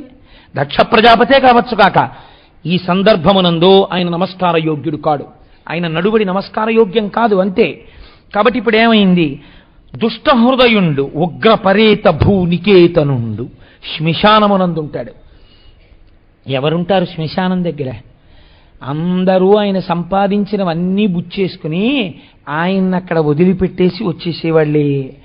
ఒక్కడే ఒక్కడు అప్పుడు కూడా ఉండి ధైర్యం చెప్పేవాడు ఉంటే శంకరుడు ఒక్కడే ఉంటాడు. అది ఆయన ఔదార్యం అని చెప్పాలా నువ్వు? నీ వాళ్ళన్న వాళ్ళు ఎవ్వరూ లేక నీ జేబులో పరుసు కొట్టేసి నువ్వు ట్రైన్ ఎక్కేసిన తర్వాత టిక్కెట్టుతో పాటు ఉన్న పరుసు నీ జేబులో ఉన్నదాన్ని దొంగ ఎత్తుకుపోతే, అయ్యా నేను నిజంగా టికెట్ కొనుక్కున్నానండి, నేను అటువంటి వాడిని కాను, నా పరుసు ఎత్తుకుపోయారు అని నువ్వు చెప్తూ ఉంటే, ఇలా టికెట్ తీయని వాళ్ళందరూ మీలాగే చెప్తారు, మాస్టారు పదండి కానిస్టేబుల్ తోటి అని నీ మెడ మీద చెయ్యి వేసి కానిస్టేబుళ్ల దగ్గరికి నిన్ను తోసేస్తుంటే, అటువంటి పరిస్థితుల్లో నీ కంఠం విని కంపార్ట్మెంట్లో అటువైపు చివరి వాళ్ళు ఎవరో గబగబా వచ్చి, అంటే నాకు అలాంటి దురదృష్టం కలగలేదనుకోండి ఈశ్వరుడి దయ వల్ల, కోటేశ్వరారు మీ కంఠం విని వచ్చామండి, ఏమిటి మిమ్మల్ని తోసేస్తున్నారేంటి అలాగా అంటే, అయ్యా నిజంగా టికెట్ కొన్నానండి, పర్సు ఎవరో కొట్టేశారు, ఇవాళ ఈ ఆపద వచ్చింది, వాళ్ళు నన్ను నమ్మలేదండి, సహజం కదా, టికెట్ లేనప్పుడు అందరిలా నన్ను అనుకుంటున్నారంటే, అయ్యయ్యో ఆయన అలాంటి వారు కాదండి అని నన్ను నమ్మినవాడెవరో గబగబా తీసి ఆ ఫైన్ కట్టేసి రసీద్ తీసుకుంటే, సారీ మాస్టారు మేము అందరిలా అనుకున్నాం అని టీటీ అంటే, మిమ్మల్ని కంపార్ట్మెంట్లో కూర్చోపెట్టినటువంటి వాడు ఒక దుష్టమైన సన్నివేశంలో కనపడిన వాడిని నిందిస్తావా? జీవితాంతం నీ మర్యాద నిలబెట్టిన వాడిని గౌరవిస్తావా? అందరూ నిన్ను వదిలిపెట్టేస్తే నువ్వని నువ్వే భ్రాంతి పడిన దాన్ని కాల్చేస్తుంటే వాడొక్కడుండి నిన్ను కౌగలించుకుంటే వాడు శ్మశానవాసిని తిడతావా? నీ నాలుక కోసేయద్దు, కృతజ్ఞత కాదది. శ్మశానవాసి అయితే లోకమంతా శ్మశానమే. ఒకటి ఈ లోకమన్నా శ్మశానం అయి ఉండాలి, రెండు అసలు లోకములో శ్మశానము లేకపోవడం అన్నా అయి ఉండాలి. శ్మశానం అయి ఉంటే అది రుద్రభూమి ఏమిటంటే లోకమంతా శ్మశానం. నేను ఇప్పుడు మాట్లాడుతుంటే ఎన్ని క్రిములు చచ్చిపోయాయో శబ్దానికి, నేను ఈ చేతులు కదుపుతుంటే ఎన్ని చచ్చిపోయాయో, నేను ఇక్కడ కూర్చుని ఉంటే నా కింద పడి ఎన్ని చచ్చిపోయాయో, మీ అందరూ కూర్చుంటే ఎన్ని చచ్చిపోయాయో. ఇది శ్మశానం కాదా? ఆ కోణంలో శ్మశానమే, లోకమే ఒక మహాశ్మశ, ఎప్పుడు లయమైపోతూనే ఉంది ప్రతి క్షణం. అంతటా ఆయనే లయకారకుడై ఉన్నాడు. అది శ్మశానవాసి అంటే. కాబట్టి ఇది తెలియక మాట్లాడడం ఉద్ధతితో కూడినటువంటి మాట. కాబట్టి దుష్ట హృదయుండు, ఉగ్రపరేత భూనికేతనుడు, వితత స్రస్త కేశుడు. ఆయన జుత్తు ఇలా విడిపోయి ఉందిట, అది ఈయన బాధ. ఆయన జుత్తు విడిపోయి ఉంటే నీకు బాధ ఎందుకు? ఆయనకి శరీరము పట్ల భ్రాంతి లేనివాడు, బ్రహ్మజ్ఞాని. అందుకే ఆయన జటాజూటం ఇలా విడిపోయి ఉండి ఉండవచ్చు. అంత మాత్రం చేత శుభ్రంగా క్రాపు దువ్వుకుని లోకాన్ని మోసం చేస్తే గొప్పవాడా? అంతఃశౌచం గొప్పది, ఆయన హృదయం గొప్పది, లోకం కోసం ఎప్పుడు త్యాగం చేసే మహాపురుషుడైన. కాబట్టి ఉగ్రపరేత భూనికేతనుడు, వితత స్రస్త కేశుడు, అశుచి అయిన ఇతనికి శివనాముడను ప్రమాదమిటుల కలిగే. ఇన్ని అవలక్షణాలున్నవాణ్ణి శివుడని ఎవడరా పిలిచినవాడు? మంగళమైతే శివుడని పిలవాలి. అసలు ఈయన రూపమే అమంగళం. ఈయన ఎవడు పిలిచాడు శివుడని? ఎరిగి ఎరిగి వేదంబు శూద్రునికిచ్చినట్లు, అధికారము లేని వాడికి ఇవ్వకూడని వస్తువు ఇచ్చినట్టు ఎలా ఇతన్ని శివుడని పిలిచారా? నాకు ఆశ్చర్యంగా ఉంది, వీడి శివుడా అని అడిగాడు. అయితే ఇక్కడ గొప్పతనం ఏమిటో తెలుసా అండి? భగవంతుండకు రుద్రునందు అనిందితంబులై స్తుతి రూపంబు నొప్పే. ఈ మాటలన్నీ దక్ష ప్రజాపతి మాట్లాడుతుంటే ఇవేవి ఆయనకి చెందవు కనుక వేరొక కోణంలో ఇవి ఆయనకి స్తోత్రమే అయ్యాయి అన్నారు. ఎందుచేత ఆయన యొక్క గుణం అటువంటిది, ఆయన యొక్క నడువడి అటువంటిది, ఆయన అంతటి మహానుభావుడు. కాబట్టి నింద చేసినా స్తోత్రమే అయిపోయింది ఆయన ఎడల. ఆశ్చర్యకరమైనటువంటి విషయం ఏమిటంటే శంకరుడు నవ్వుతూ కూర్చున్నాడు. దక్ష ప్రజాపతి తిట్టినంతసేపు తిట్టాడు, ఆయన నవ్వుతున్నాడు. ఆయన ముందు ఎలా ఉన్నాడో ఇప్పుడు అలాగే ఉన్నాడు. ఇది ఆయనకి కోపం ఇంకా మింగుడు పడలేదు. ఎడ్రై అంత తిట్టినా అలా కూర్చుంటాడని నేను వెళ్ళిపోతున్నాను ఈ సభలోంచి లేచి ఇంటికి వెళ్ళిపోయాడు. ఎవరిని నిందించారు? దక్ష ప్రజాపతి శంకరుణ్ణి నిందించాడు. నిందింపబడిన శంకరుడు ఎలా ఉన్నాడు? చక్కగా నవ్వుతూ కూర్చున్నాడు. ఆయన ఏమి చెక్కు చెదరలేదు. నింద చేసిన వాడు ఎక్కడున్నాడు? ఇంటికి వెళ్ళిపోయాడు. మధ్యలో అనవసరంగా లేచి అరిచిన వాళ్ళు ఇద్దరున్నారు. ఒకరు నందీశ్వరుడు, రెండవ వాడు భృగువు. అందుకే అరికాలి కన్ను నొక్కేశారు శ్రీ మహావిష్ణువు. ఇలాంటి అహంకారాలకు పోతే అలాగే ఉంటాయి. కాబట్టి ఏమైంది? వీళ్ళిద్దరూ రెండు జట్లు కట్టారు. ఒకరు శివ సంబంధంగా కట్టారు, ఒకరు విష్ణు సంబంధంగా కట్టారు. కట్టి ఇంకక్కడి నుంచి ఒకరి మీద ఒకరు బురద జల్లుకున్నారు. జల్లుకుని ఒకరికొకరు శాపాలు ఇచ్చుకున్నారు, ప్రతిశాపాలు ఇచ్చుకున్నారు. నానా రగడ జరిగింది. అందులో నవ్వుతూ కూర్చున్న వాళ్ళు ఎవరంటే ఒకరు చతుర్ముఖ బ్రహ్మగారు, ఒకరు శంకరుడు. వాళ్ళిద్దరికీ అన్నీ తెలుసు. పసిపిల్లవాడు తెలియక నాన్నగారండి నాన్నగారండి నాన్నగారండి లెంప మీద కొట్టి పిలుస్తాడు. తండ్రి కోపగిస్తాడా? ఉండ్రా ఉండ్రా ఉండ్రా, ఏమిటా కొట్టడం, తప్పు, అలా కొట్టకూడదంటూ ఇలా చేయి తీస్తాడు. అంతేగాని లాగి తండ్రి కూడా కొడతాడా లెంపకాయ? పిల్లడి అజ్ఞానాన్ని తండ్రి మన్నించినట్టు మన్నించి నవ్వుతూ ఊరుకున్నాడు. అందుకేనండి లోకంలో మహాపురుషులైనటువంటి వారు ఈ తప్పు జరగకూడదని కోరుకున్నారు. ఎప్పుడు ఎంత మర్యాదతో మాట్లాడారో చూడండి. శంకరాచార్యుల వారు శివానంద లహరిలో ఒక చోట ఒక శ్లోకం చేశారు. నేను చదివి చాలా కాలం అయిపోయింది. శివతవ పరిచర్యా సన్నిధానాయ గౌర్యా భవ మమ గుణధుర్యాం బుద్ధి కన్యాం ప్రదాన్యే సకల భువన బంధో సచ్చిదానంద సింధో సదయ హృదయ గేహే సర్వదా సంవసత్వం. జ్ఞాపకానికి వచ్చిందండి. కాబట్టి శివ పిలుస్తారాయన. ఆ ఒక్కొక్క పాదంలో ఒక్కొక్క పేరు పెట్టి పిలిచారు. శివ సర్వమంగళ స్వరూపుడా, తవ పరిచర్యా సన్నిధానాయ గౌర్యాం, నీకు నా కూతుర్నిచ్చి పెళ్లి చెయ్యాలనుకుంటున్నాను. శంకరాచార్యుల వారికి కూతురు ఎక్కడుందండి ఆయన సన్యాసాశ్రమంలో ఉంటే? అంటే శంకరాచార్యుల వారు దేని గురించి మాట్లాడుతున్నారో మీరు అర్థం చేసుకోవాలి. శంకరాచార్యుల వారికి కూతురు లేదు, శంకరాచార్యుల వారు చెప్పవలసిన అవసరం లేదు, రెండూ లేని వారు చెప్తున్నారు. అంటే మీకోసం చెప్తున్నారు, నా కోసం చెప్తున్నారు. ఒక పిల్లాడిని వెతికి పిల్లని ఇవ్వాలనుకున్నారనుకోండి, ఆ పిల్లని కన్యావరణం అని చెప్పేసి మనకి సరి అయిన పిల్లని వెతికి తీసుకురండి అని పంపిస్తూ ఉంటారు కదా. ఆ కళ్యాణంలో కూడా చెప్తూ ఉంటారు. ఎటువంటి వాడికి ఇవ్వాలండి? శివ మొట్టమొదట పెళ్లి కొడుకున్న లక్షణం చెప్తున్నారు. శివ, నువ్వు సర్వమంగళ స్వరూపుడవు కాబట్టి నీకు పిల్లనిస్తున్నావు. తవ పరిచర్యా సన్నిధానాయ గౌర్యాం భవ. భవ అంటే బతికించేవాడా? భార్యని బతికించేవాడై ఉండాలి పురుషుడు. తను కష్టపడి భార్యని బ్రతికించగలిగిన వాడై ఉండాలి. తన పక్కన ఆవిడ ఉన్నందుకు ఆవిడ నమస్కార యోగ్యతని పొందాలి తప్ప తన వలన ఆవిడ అపకీర్తి పొందుతోంది అనుకోండి, నీ కారణంగా ఆవిడ లోకం చేత నిందింపబడింది అనుకోండి. రావణాసురుడి భార్య అయినందుకు మండోదరి నిందింపబడింది. లేకపోతే సీతమ్మ తల్లిది ఎంత పాతివ్రత్యమో మండోదరిది ఎంత పాతివ్రత్యం. మరి మండోదరి పాతివ్రత్యం ఎందుకు ప్రకాశించలేదు రామాయణంలో? రావణాసురుడికి భార్య కావడమే ఆవిడకు ఉన్నటువంటి ప్రారంభం. లేకపోతే సీతమ్మతో సమానం ఆవిడ కూడాను. అలా భర్త తన నడువడి చేత, తన భక్తి చేత, తన యొక్క గాంభీర్యము చేత తన భార్యకి కూడా నమస్కార యోగ్యతని కల్పించగలిగినటువంటి వాడై ఉండాలి. అలా చేయగలగడం, బ్రతికించడం భవ. నీవు అటువంటి గుణమున్నవాడివి, నువ్వు అటువంటి శీలమున్నవాడివి, అటువంటి నడువడి ఉన్నవాడివి.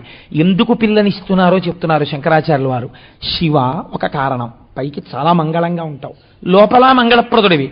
భవ, నువ్వు చాలా బతికించగలిగిన లక్షణం ఉన్నవాడివి. సకల భువన బంధో, ఎన్ని ఉన్నా మీ నాన్నగారు ఎక్కడంటే అవన్నీ అనవసరం అండి, మీరు నా గురించి పట్టించుకోండి. నాకు చిన్నప్పుడు కోపం వచ్చి 10th క్లాస్లో మా అమ్మా నాన్న తొలిసి వచ్చాను. సచ్చిదానంద సింధో, ఎప్పుడో ఆనందమునకు సముద్రమైనటువంటి వాడా, నేను నీకు మమ గుణ దుర్యాం బుద్ధి కన్యాం ప్రధాన్యే, మా అమ్మాయిని నీకు ఇద్దామనుకుంటున్నాను. ఇన్ని గుణాలున్న అల్లుడు నాకు ఎక్కడ దొరుకుతాడయా? ఎవరో తెలుసా? నా కూతురు, నా బుద్ధి. నా బుద్ధిని నీకు ఇచ్చేస్తాను స్వామి, కూతురుగా నీ భార్యగా స్వీకరించు. ఇదేం ఆఘాయిత్యమయ్యా? నువ్వు నాకు భార్యగా నీ కూతుర్నిస్తే మరి గౌరీ కోపం రాదా? ఈశ్వరా, నీ భార్యగా రావడం అంటే నీకు మాత్రమే భార్య కాదు. ఎందుకు వస్తోందో తెలుసా మీ ఇంటికి? మా అమ్మాయి నీకు గౌరీకి కలిపి సేవ చెయ్యాలి. నా బుద్ధి, నా కూతురు మీ ఇద్దరికీ సేవ చేసుకోవడానికి వస్తుంది. నువ్వు మాత్రం ఒక్క ఉపకారం చెయ్యాలి. నాకు ఒక్కతే కూతురు, బుద్ధి ఒక్కటే కదా. ఇల్లరికం వచ్చి ఇక్కడ కూర్చోవాలి. ఇక్కడ కూర్చున్నారా? ఎలా కూర్చోవాలి? శివ తవ పరిచర్యా సన్నిధానాయ గౌర్యా, గౌరితో వచ్చి ఇక్కడ కూర్చో. ముదమంద గౌరితో కలిసి కూర్చుండు. మన మానస పూజలో ఉంది కదండి, ఇక్కడ కూర్చుంటే నా బుద్ధి ఏం చేస్తుంటుంది? నా కూతురు, బుద్ధి అనబడే నా కూతురు ఎప్పుడూ మీ ఇద్దరికీ సేవ చేస్తుంది. ఇల్లరికం రా తండ్రి అని అంత అందంగా అడుగుతారు. అంటే బుద్ధి ఎప్పుడూ ఈశ్వర పాదములను పట్టి ఉండాలి. ఒకనాడు భ్రంశమైంది నిజమే, పొరపాటు పడ్డావు, ఏదో శంకరుడిని నింద చేశావు. పెద్దవాడివి, ప్రజాపతి, నీకు బిరుదెందుకు? ఇంకా బ్రహ్మగారి తర్వాత పుట్టినవాడివే. ఉత్తమే క్షణకోపస్య మధ్యమే ఘటికాద్వయం అధమే స్యాదహోరాత్రం పాపిష్టే మరణాంతక.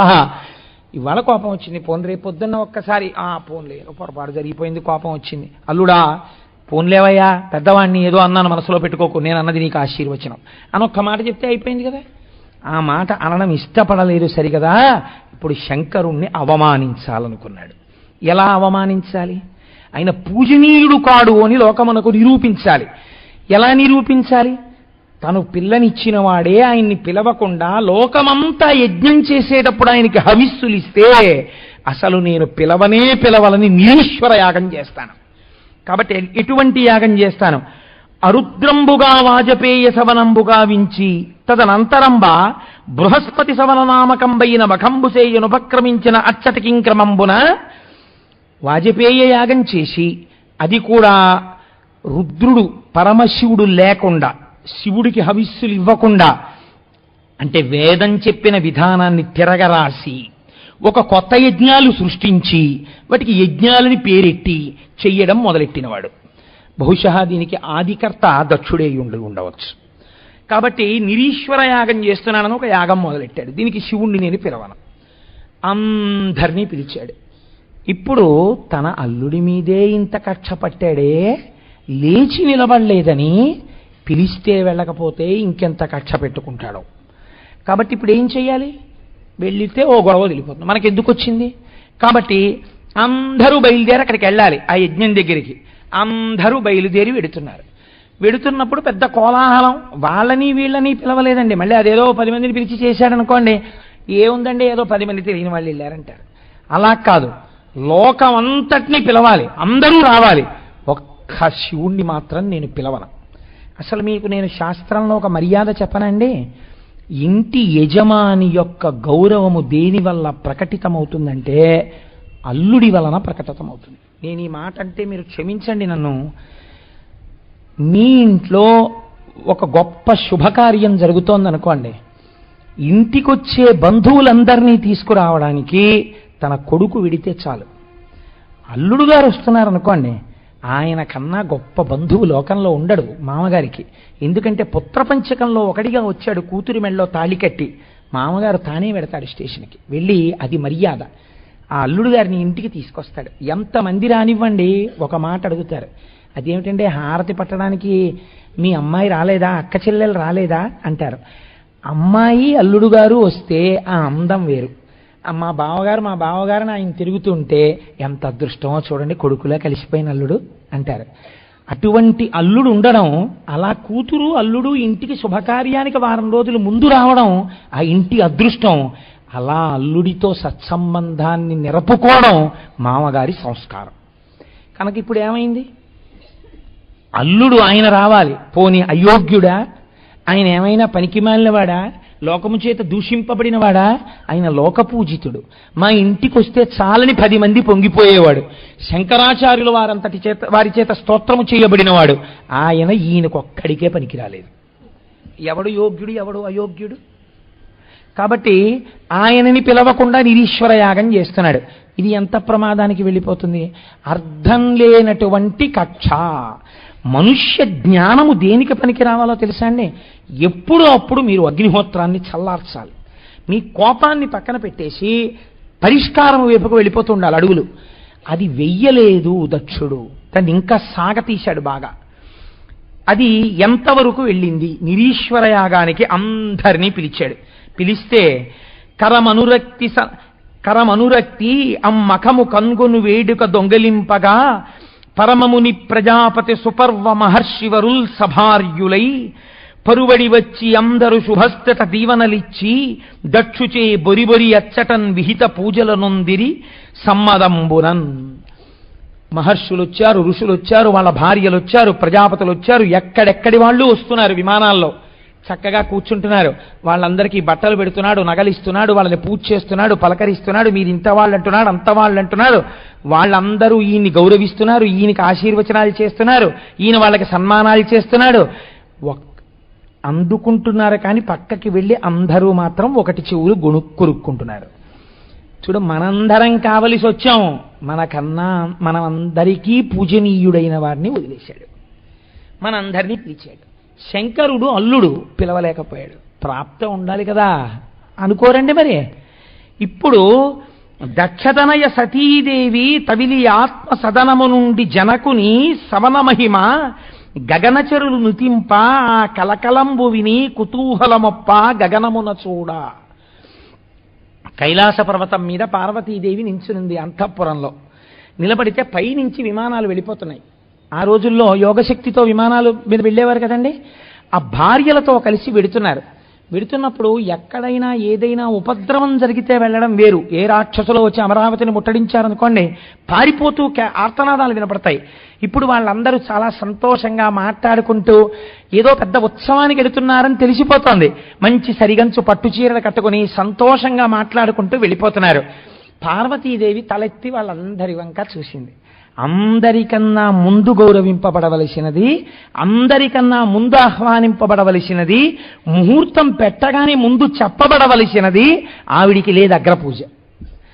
ఆవిడికి చెప్పకుండా ఆవిడ్ని వదిలిపెట్టి వీళ్ళందరినీ పిలిచాడు. వీళ్ళు వెడుతున్నారు. ఇది అమ్మవారికి ఖేదకారణం అవుతుందా అవదా? ఇప్పుడు అమ్మవారికి దేనివల్ల ఖేదకారణం? తన భర్త పట్ల తిరస్కృతి. ఆవిడ మహాపతివ్రత.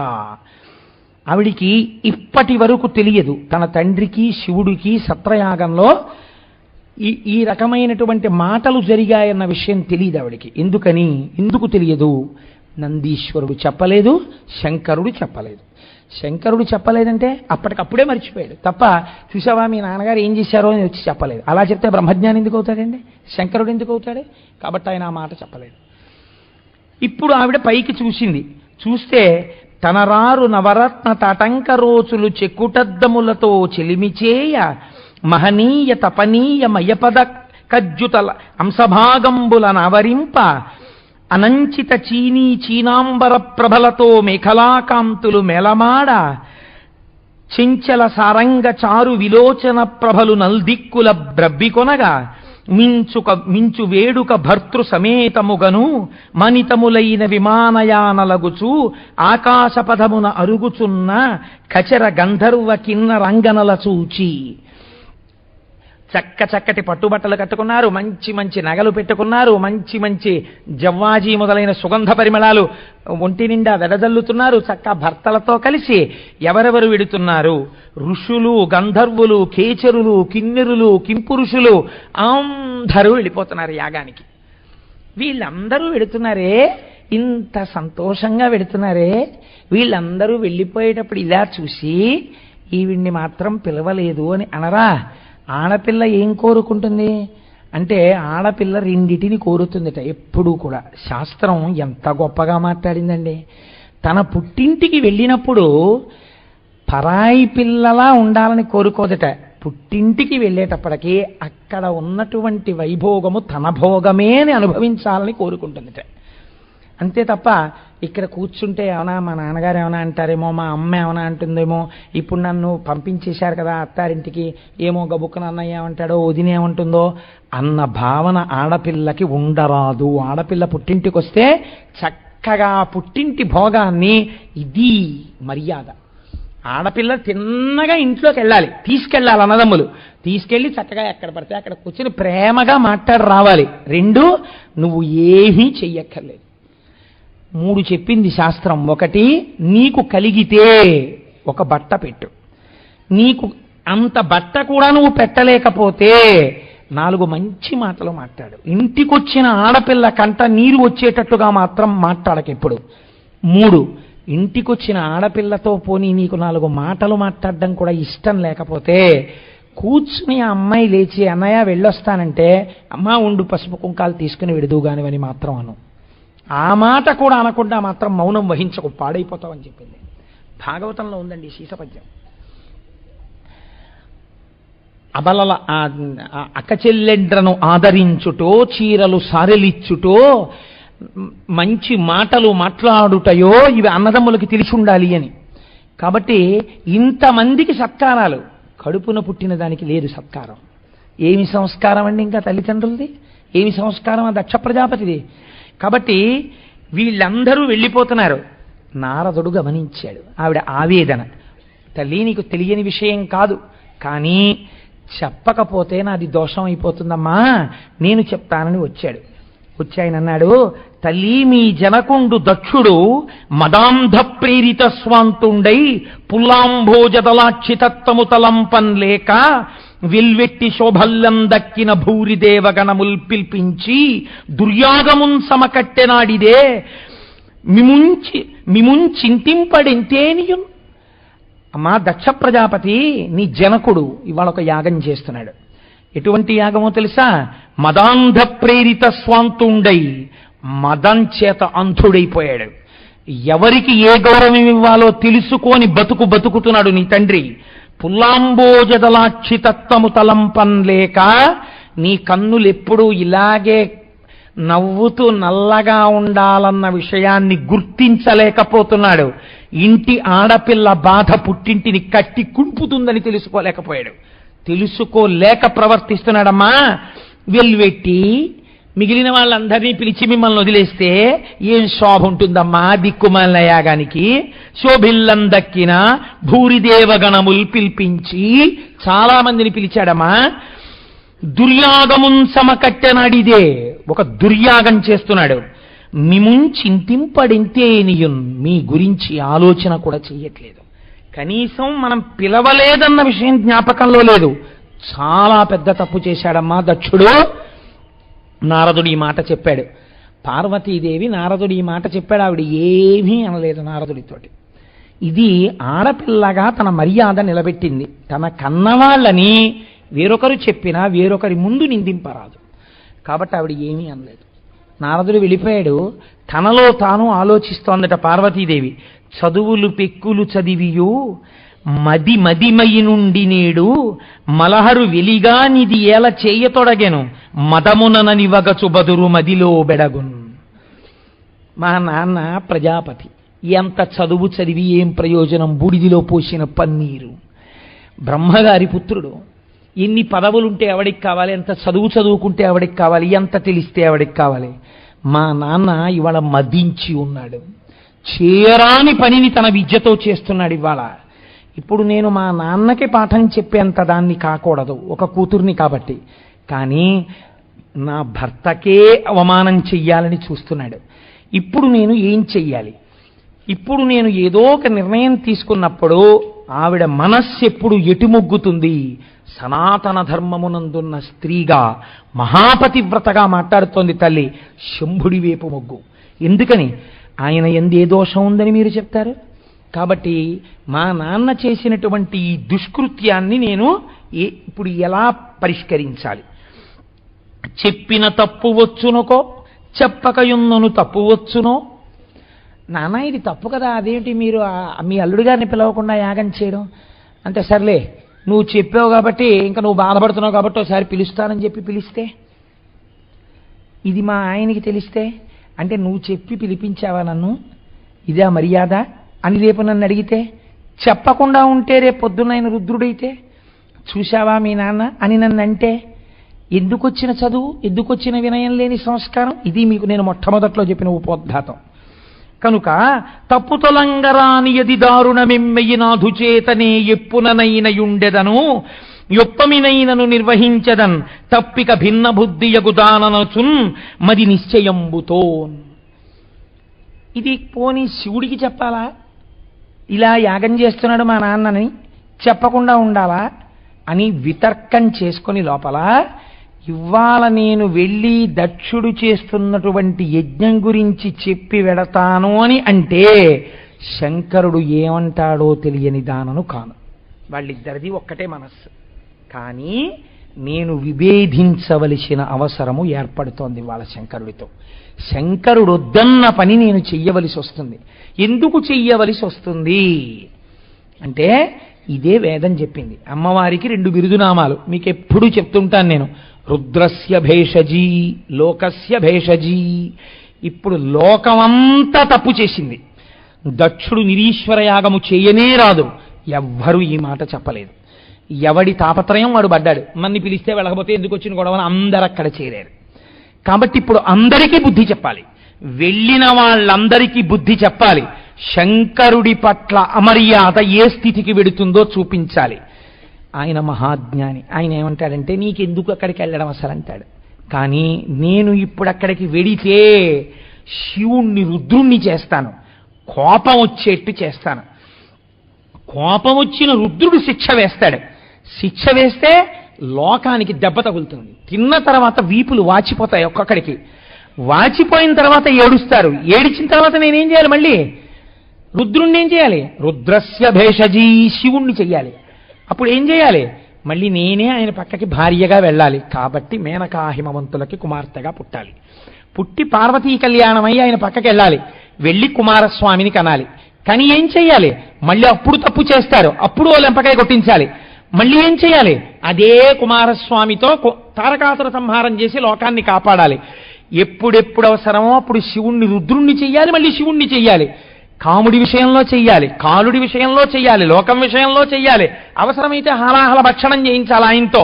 అవసరమైతే ఆయన్ని రుద్రుణ్ణి చేసి వీళ్ళని 4 లెంపకాయలు కొట్టించి బుద్ధి చెప్పించాలి. కాబట్టి ఇప్పుడు నేను ఆయన చెప్పిన మాటకి వ్యతిరేకంగా ప్రవర్తించవలసిన సమయం ఆసన్నమైంది. నేను ఎన్నడూ ఈ పని చేసిన దానను కాను.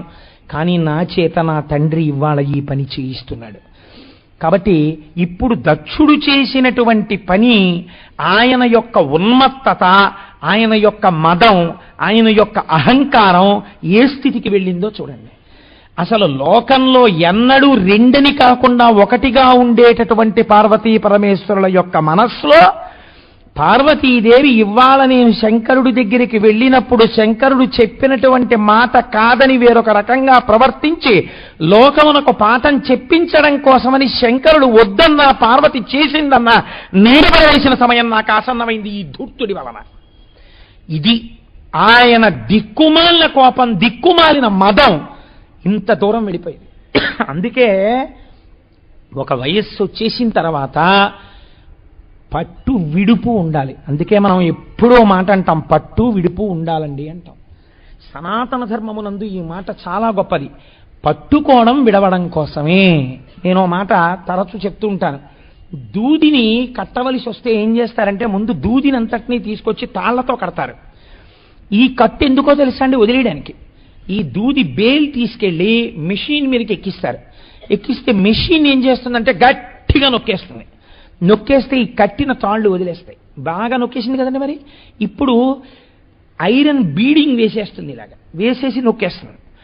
నొక్కేస్తే ఈ తాళ్ళు ఊడిపోతాయి. కానీ మిషన్ వేసినటువంటి ఆ నొక్కినటువంటి ఆ ఇనప బీడింగు చాలా గట్టిగా పట్టుకుంటుంది. ఇప్పుడు అలా బేల్స్ వెళ్ళిపోతాయి. వెళ్ళిపోయిన తర్వాత కాటన్ బేల్ వచ్చిందంటారు, పత్తి వస్తుంది. ఇప్పుడు ఈ బేల్ అలా ఉండిపోతే అది అలా ఉండిపోయింది అనుకోండి, కట్టు దూది పనికిరాదు. కాబట్టి ఇప్పుడు ఏం చేస్తారంటే ఓ గుణపాన్ని దూర్చి ఒక 10 మంది కలిసి ఇటువైపు కూర్చుని ఎత్తుతారు. ఎత్తితే కొంచెం ఆ బీడింగ్ ఇలా పైకి లేస్తుంది. లేచిన తర్వాత వేరొక గుణపం పెట్టి కొడతారు. కొట్టరి పట్టని పగిలిపోయి వదిలేస్తుంది. వదిలేస్తే అప్పుడు మళ్ళీ ఇంత గట్టిగా కట్టిన కట్టు వదిలేసి ఈ దూదితో వస్త్రం చేస్తారు. ఈ వస్త్రం ఏం చేస్తారు? మళ్ళీ కట్టుకుంటారు. కట్టుకున్న వస్త్రం ఏం చేస్తారు? మళ్ళీ వదులుతారు. పట్టు విడుపు, పట్టు విడుపు, పట్టు విడుపు. ఇందులో లోకం ఉంది. అలా పట్టు విడుపు ఉంటేనే ప్రయోజనం సిద్ధిస్తోంది. నువ్వు ఒకరి మెడలో తాళి కట్టు, ఆవిడ చేయి పట్టు, ధర్మానువర్తి అయి నడు, వైరాగ్యము చేత మళ్ళీ విడిచిపెట్టు, కలిసే ఉన్న వైరాగ్య భావన చేత లేనట్టు ఉండు. దేన్ని పట్టాలో ఈశ్వరుడి పాదములు పట్టు, ఆ ఈశ్వరుడితో కలిసిపోయి ఈశ్వరుడి కింద అభిన్నంగా అయిపో అని మనకి లోకంలో పట్టు విడుపు అన్న విషయాల్ని నేర్పించింది శాస్త్రం. కాబట్టి చూడండి, ఈ పట్టు విడుపు అన్నది వయస్సుతో పాటు అలవాటు కాకపోతే ప్రమాదకరమైపోతుంది జీవితం. ఇది లేదు దక్ష ప్రజాపతి దగ్గర, అర్థం లేని క్రోధం. కాబట్టి ఇప్పుడు అది ఎక్కడి వరకు వెళ్ళిపోయింది? కూతురుకి అల్లుడికి మధ్య భేదం వచ్చేట్టు జరిగింది. ఇది లోకమునకంతటికి శిక్ష పడిపోతుంది. ఇప్పుడు అలా లోకమునకంతా శిక్ష పడిపోయేటటువంటి స్థితి ఏర్పడుతోంది. ఈ స్థితిలో అమ్మవారు బయలుదేరి శంకరుడి దగ్గరికి వెడుతోంది. వెళ్ళి విభేదించాలని మనసులో అనుకుంది కదండి తల్లి. అనుకోగానే ఆవిడ అడుగులు తడబడతాయి. పూర్వం ఎన్నడూ చెయ్యనటువంటి పని చెయ్యవలసి వస్తోంది. వడవడ వడుకుచు నుడుగుచు చెడిముడి వైవు నుండి కలగి చింతాకులయై వెడగుదనంబున నిలుచుచుకడు వాడిన పువ్వు భంగి కాంతి తొరంగెన్. ఆ తల్లి వడవడ వడుకుచు, తానేదో తప్పు చేసిందాన్లా. ఎందుకని ఇవాళ శివుడు చెప్పిన మాట కాదనవలసి వస్తోంది, భర్త మాట కాదంటోంది. ఆవిడ వణుకుతూ చిడిముడిమయి నుండి కలగి చింతాకులయై, మనస్సులో రకరకాల ఆలోచనలతో చింత పొందినది అయి వెడగుదనంబున నిలుచుచు, అడుగులేస్తూ మళ్ళీ ఆగి, బాబోయ్ దీనివల్ల ఇలాంటి ఉపద్రవం వస్తుందేమో, ఇలా చేయనా అలా చేయనా అని ఆలోచన చేస్తూ కడు వాడిన పువ్వు భంగి కాంతి తొరంగెన్. వాడిపోయిన పువ్వులా అయిపోయిందిట అమ్మవారి ముఖం. పెదవులు తడుపుచు గొంకుచు అదరుచు బెగడుచును అడుగు లల్లల్లన ఇడుచున్ వదనము వంచుచు అడగుచు తుది నాలుక తొట్టు పడగ తొయ్యలివగతోన్. ఏ తల్లి ఒక్కసారి షహబాష్ అంటే సరస్వతీదేవి ఇంకా వీణ కచేరీ చేయలేదో అలాంటి తల్లికి నోట మాట రాలేదట ఇవాళ శివుడి దగ్గరికి వెళ్ళి. ఎందుకని? తానొకటని ఆయన ఒకటంటే కాదని అనవలసి వస్తోంది. పెదవుల తడుపుచు ఆ మాట మాట్లాడలేక చర్చ మొదలు పెట్టడానికి పెదవులు తడుపుకోవలసి వచ్చిందిట. గొంకుచు భయపడుతూ, లోకమునకు ఆదర్శవంతమైన జీవితాన్ని చేర్పినటువంటి నేను ఇవాళ విభేదించవలసి వస్తోంది శంకరుడితో. మనసులో గొంకుతూ అదురుచు బెగడుచు అడుగుచు అడుగులు అల్లల్లన విడుచుచు, ఏ తల్లి నడకలు చూసి హంసలు నడకలు నేర్చుకుంటాయో అటువంటి తల్లి అడుగులు అటు ఇటు పడిపోతూ వదనము వంచుచు తలెత్తి చూడలేక శంకరుణ్ణి సిగ్గుతో తలంచుకుని అడగుచు అణిగిపోయి అయ్యో ఇవాళ నేను ఈయన మాట కాదనవలసి వస్తోంది అని బెంగ పెట్టుకుని బహుశः లోకానికి పాఠం నేర్పడానికి ఈ రూపంతో నేను ఈయన్ని చూడడం ఇదే చిట్ట చివరిసారవుతుంది అని బెంగ పెట్టుకుని తుది నాలుక తొట్టుపడగా, నాలుక చివర వెళ్ళి నొక్కితే కదండి అక్షరాలు వస్తాయి, అందుకని తుది నాలుక తొట్టుపడగా అక్షరాలు సరిగ్గా పడలేదట. ఎవరా తల్లి? ఆ తల్లి సర్వవర్ణాత్మిక, సర్వయంత్రాత్మిక, సర్వమంత్రాత్మిక, సర్వశబ్దాత్మిక అని కాళిదాసు చేత స్తోత్రం చేయబడిన తల్లి దిక్కుమాలిన దక్షుడు చేసిన పనికి ఇవాళ చాలుక చివర తలబడింది ఆ తల్లికి. వాడు చేసిన పాపానికి నిష్కృతి ఉందండి నిజంగా దక్షుడి పనికి. అందుకే శంకరుడు అటువంటి శిక్ష వేశాడు. రేపు అర్థం పర్థం లేని క్రోధం జీవితాంతం పట్టే పగలు, ఆ తర్వాత నువ్వు కుండల కొద్దీ కన్నీళ్లు కార్చడానికి పనికొస్తాయేమో కానీ నీ వంశాన్ని దిద్దుకోవడానికి పనికిరావు. లేనిపోని ఉపద్రవాలు తెచ్చుకోవడానికి పనికొస్తాయి. చెప్పేస్తోంది దక్షుడి యొక్క వృత్తాంతం. కథని కథగానే స్వీకరించండు సుమా.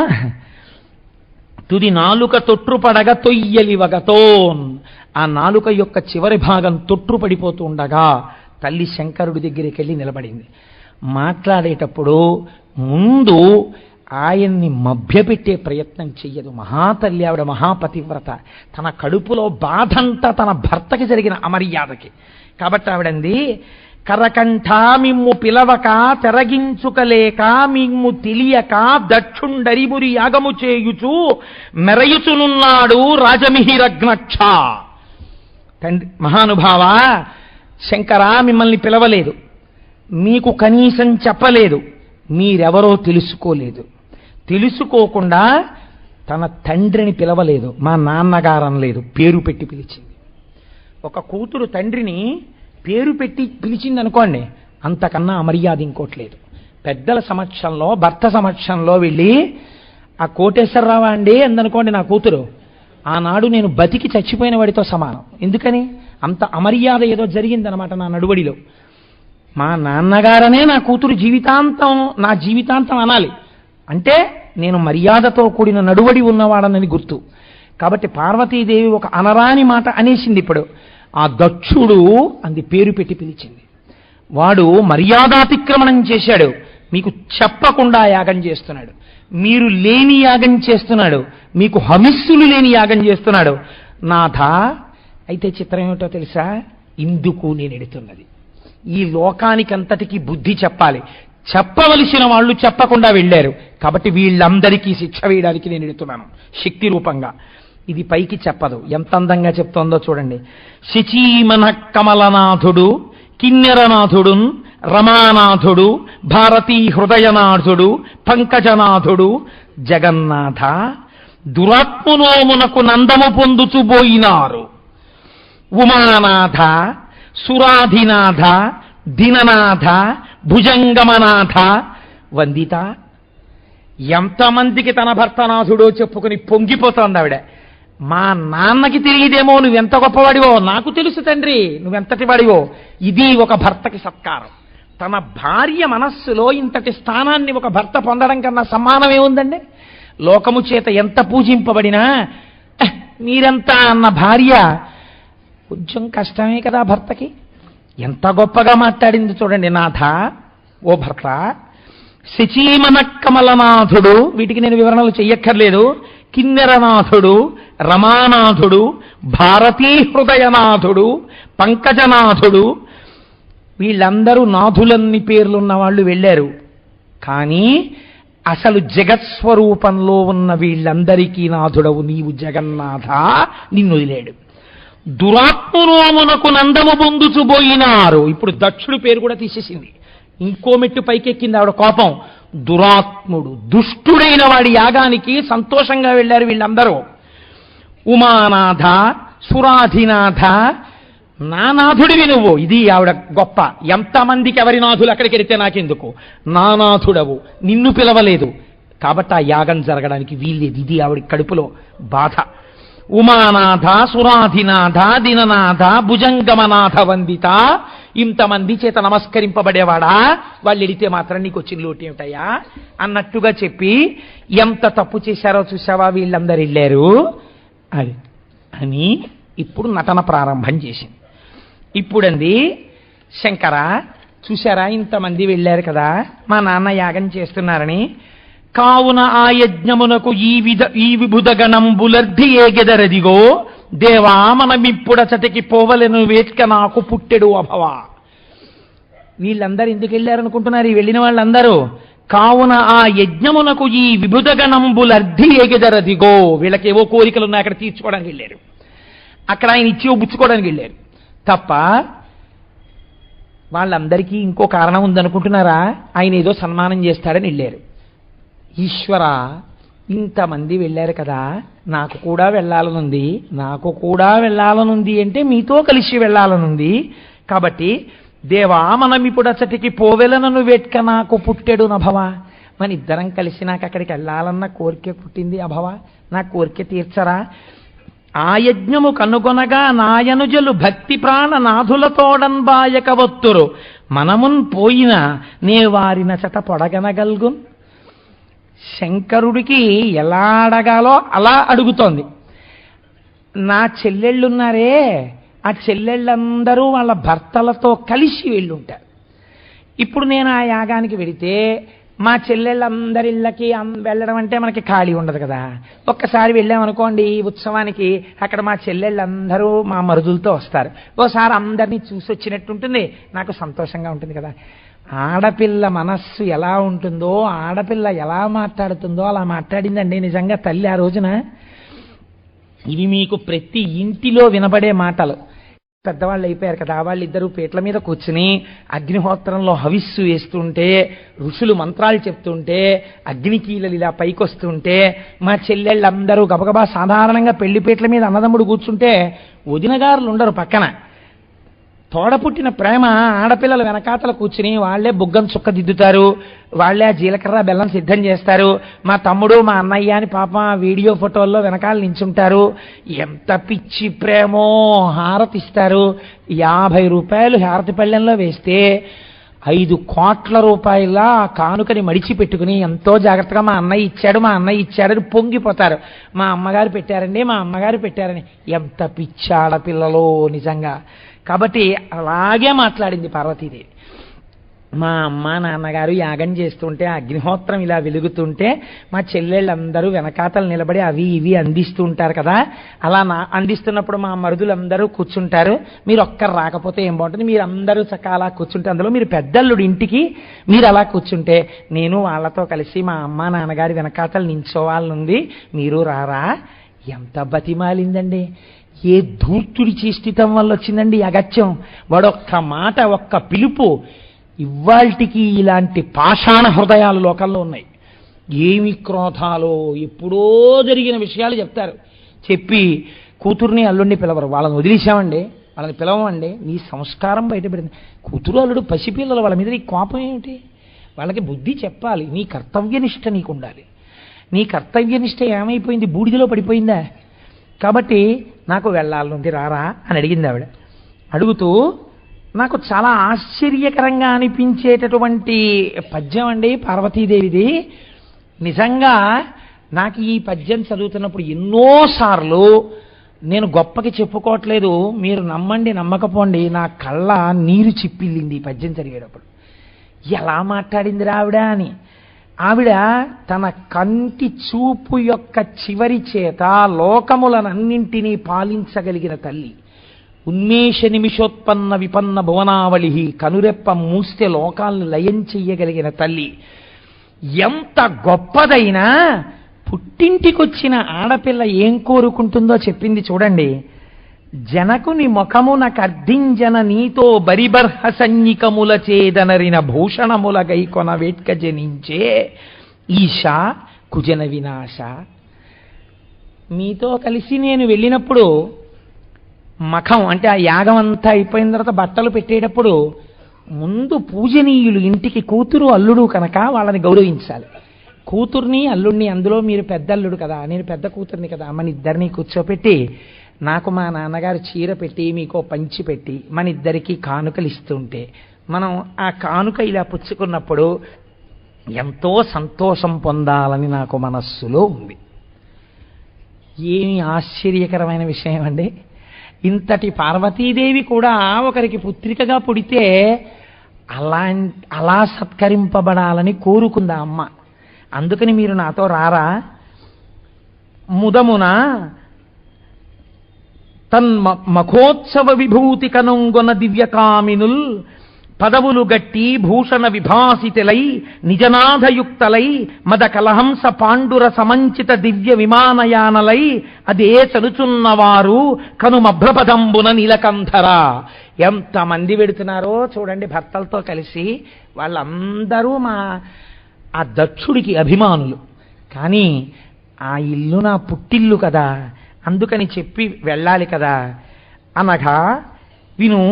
లోకంబున జనకుని గేహమున కలుగు సకల సుఖంబుల్ తనయులు జని సంప్రీతిన్ కనుగొనకీ రీతి నిల్చుగాయముల భవ.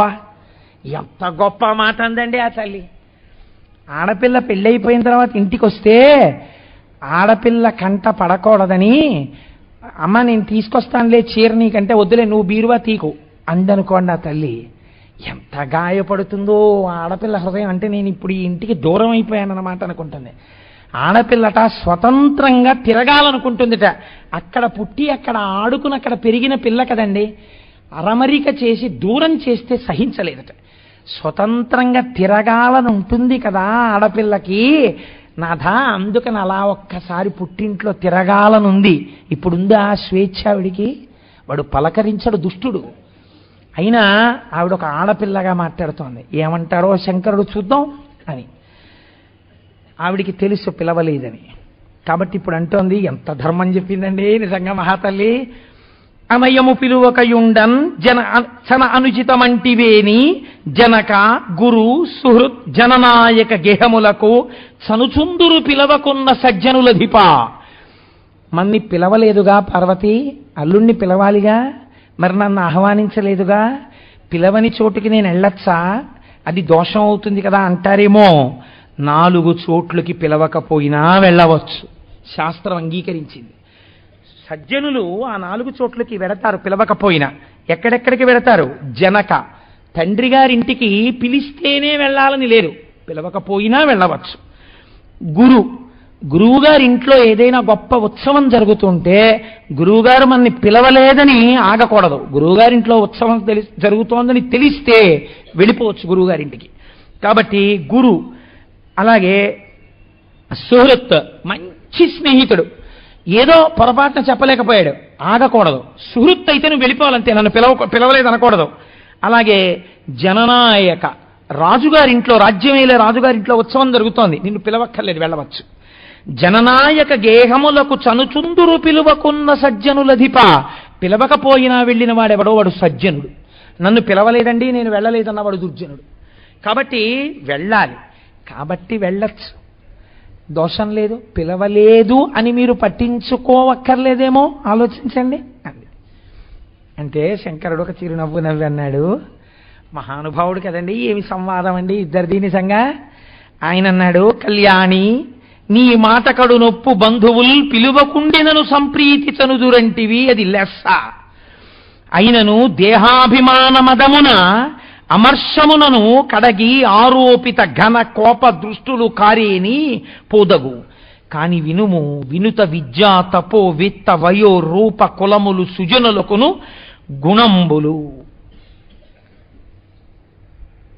పార్వతి నువ్వు చెప్పేవే పిలవకపోయినా వెళ్ళొచ్చని, అది పరమధర్మం. నేను దాన్ని కాదంటలేదు, వెళ్ళవచ్చు పుట్టింటికి. ఎటువంటి పుట్టింటికి వెళ్ళొచ్చు? నిజంగా మరిచిపోతే, హఠాత్తుగా శుభకార్యం జరుగుతూ పిలవలేకపోతే వెళ్ళవచ్చు. మీ నాన్న కావాలనే మనని పిలవలేదు. విత్త వయో రూప కులములు సుజనులకును గుణంబులు. ఇవి సుజనులైతే వాళ్ళకి గుణాలు అవుతాయి. ఆయన రెండో విషయాన్ని ప్రస్తావన చేయకుండా ఊరుకున్నాడు. మామగారిని ఎంత గౌరవించాడో చూడండి. దుర్జనులకు గర్వకారణములవుతాయి. ఎందుకో తెలుసా? వాళ్ళు కడుపులో వేరొక భావన పెట్టుకుని మేమింత గొప్పవాళ్ళం, ఇంత గొప్పవాళ్ళం మేం కదా అని అవతల వాళ్ళని అవమానించడానికి ప్రయత్నిస్తారు తప్ప ఈశ్వరుడిచ్చిన విభూతిని వినయంగా స్వీకరించారు. కుటిల బుద్ధులైన కుజనుల ఇండ్లకు ఆర్యులేక వారనాదరమున బొమలు ముడివడంగ భూరి రోషాక్షులై చూతురదియుగాక ఇదియు వినుము. చాలా సద్బుద్ధితో, వినయంతో, మంచితనంతో, ఆదరంతో, అభిమానంతో, ఆప్యాయంతో, అనురాగంతో పిలవకపోయినా మనం వెళ్ళినా కుటిల బుద్ధులైన కుజనులు ఏం చేస్తారో తెలుసా? చూసావా, పాపం పోన్లే ఆప్యాయంగా వచ్చారు కదా, ఎందుకు ఈ పట్టింపు అనుకోరు. కడుపులో క్రోధం పెరిగిపోయిన వాళ్ళు బొమలు ముడులు వేయించి ఇలా పెడతారు ముఖాలు.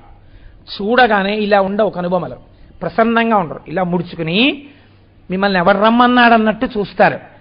అది చాలా బాధగా ఉంటుంది పార్వతి, విను. అదియూ కాకుండా నీకొకటి చెప్పన, సమదరిపు ప్రయుక్త పటు సాయక జర్జిరతంగుడయ్యు దుఃఖముల దొరంగి నిద్రగనుగాని కృషింపడు మనవుండు ఓయుమా.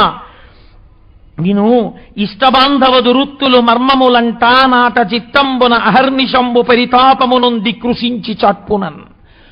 పరమవృద్ధుడైపోయి ఒంటి నిండా అనారోగ్యం ఉన్న రాత్రి వేళ ఇంత ఔషధం తీసుకుని ఇంత ఏదో కడుపు నిండే పదార్థం తినేసి పడుకున్న వాడికి ఒళ్ళు పుళ్ళు నిప్పెడుతున్నా సరే నిద్ర పట్టేసి బాధ మర్చిపోతాడు. ఈ బాధలు ఏవీ ఒంట్లో లేకపోయినా, ఒళ్ళు చాలా సుఖంగా ఉన్నా, పరమ ఆరోగ్యంగా ఉన్నా, కడుపు నిండా తిన్నా, అకారణంగా తన బంధువుల చేతనే అవమానింపబడిన వాడు నిద్రపోగొట్టుకుంటాడు పార్వతి. ఆ బాధ వర్ణనాతీతం. అందుచేత వెళ్ళకూడదని నేను చెప్తున్నాను. వాళ్ళు కుజనులు, వాళ్ళు అలా నిన్ను చూడరు, నీ ఆప్యాయతని వాళ్ళు పట్టించుకోరు. నిరహంకార నిరస్త దోష సుజనానిందోల్జోల్ల సత్కీర్తి కొందరు కామించి శశక్తులై మనలన్ దందహ్యమానేంద్రియాతరులై యూరకమచ్చరింతురు మహాత్ముండీశ్వరుండైన ఆ హరితో బద్ధ విరోధముందొడరు దైత్యశ్రేణి చందంబునన్. నువ్వెంత మంచివాడివి, నువ్వు ఎలా ఆలోచిస్తావు, నీ గుణాలేమిటి వాళ్ళకి అనవసరం. వాళ్ళకి ఎప్పుడు ఏం కావాలో తెలుసా? నువ్వు గొప్పవాడిగా ఉండడమే వాళ్ళకి బాధాకరమైన విషయం. అందుకే వాళ్ళు నిన్ను ఎప్పుడూ అవమానించే మాటలే మాట్లాడతారు. లోకములన్నింటినీ రక్ష చేసి అవతారములెత్తి రాక్షసుల్ని చంపి ఇంత క్లేశపడి ధర్మాన్ని నిలబెట్టే శ్రీ మహావిష్ణువు మీద రాక్షసులకు ఎందుకు ఆగర్భ కోపం చెప్పు పార్వతి? ఏ తప్పు చేశాడని శ్రీ మహావిష్ణువు మీద రాక్షసులకు కోపం? రాక్షసులు కాబట్టి కోపం అంతే. అలాగే సజ్జనుడైనటువంటి వాడు సజ్జనుడుగా ఉండి ప్రేమతో ప్రవర్తించినా దుర్జనుడైన వాడు ఆ ప్రేమని చూడలేడు. వాడి కడుపు మంటతోనే ఉంటుంది, వాడు అవమానించడానికే ప్రయత్నిస్తాడు. ఇంత దూరం వచ్చేసింది కాబట్టి నీకు నేను ఒక విషయాన్ని చెప్పేస్తున్నాను, బాగా విను. ఏదో తెలుసా, ఒకానొక సమయంలో చతుర్ముఖ బ్రహ్మగారు సత్రయాగం చేసినప్పుడు నేను బ్రహ్మగారి సభలో కూర్చునున్నాను. మీ నాన్నగారు ఆ సభలోకి వచ్చారు. అందరూ లేచి నిలబడ్డారు. చతుర్ముఖ బ్రహ్మగారు లేవలేదు, నేను లేవలేదు. మేమిద్దరం మీ తండ్రి గారికి నమస్కరించలేదు. కానీ పరమమైన సత్యం ఒకటి చెప్తున్నాను, నాకు నేను నమస్కరించుకోకూడదు. అందుకని నేను నమస్కరిస్తే మీ తండ్రి అహంకారము మరింత వెర్రితలలు వేసేసేటంతటి దుందుడుకు స్థితిలో ఉన్నాడు. కానీ నా మర్యాద నేను తప్పకూడదని, ఆయన దేహమునకు నమస్కారం చేస్తే అహంకారం పొందుతాడని నేను అక్కడే కూర్చుని నాదే అయిన వేరొక రూపమైన అంతటా వ్యాపించి లోకమునందు నిలబడిన పరమ సత్వగుణ ప్రధానమైన లోకేశ్వరుడైన వాసుదేవుణ్ణి ఆయన గుండెలలో చూసి నమస్కరించాను పార్వతి. మౌనంగా నాలో నేను నమస్కరించుకున్నాను. మీ నాన్నకి ఇదక్కర్లేదు, తనకి నమస్కరించాలి. ఈ అహంకారం హద్దు లేకుండా పెరిగిపోయింది తప్ప ఆనాడు నువ్వు ఎందుకు నమస్కరించలేదని కూడా నన్ను అడగలేదు. నా దగ్గర తెలుసుకోవాలని తాపత్రయపడలేదు. నేను నీకు చెప్పలేదు. అది ఇవాళ ఈ స్థితికి వెలిగిపోయింది. నేను నీకొక్క రహస్యం చెప్తున్నాను, నువ్వు బాగా విను.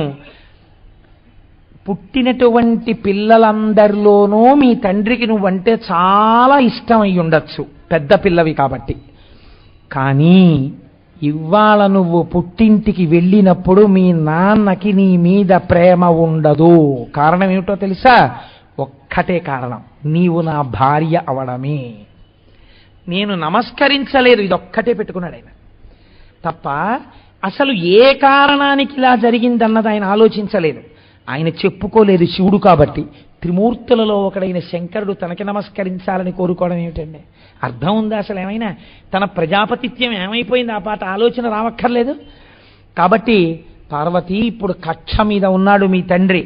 నీవు మీ తండ్రికి వినుముత్కృష్టుండగు దక్షునికి తనూభవలలోన కూరిమి సుతవైనను నా సంబంధమున జనకునిచే పూజబడయుచాలవు తరుణి.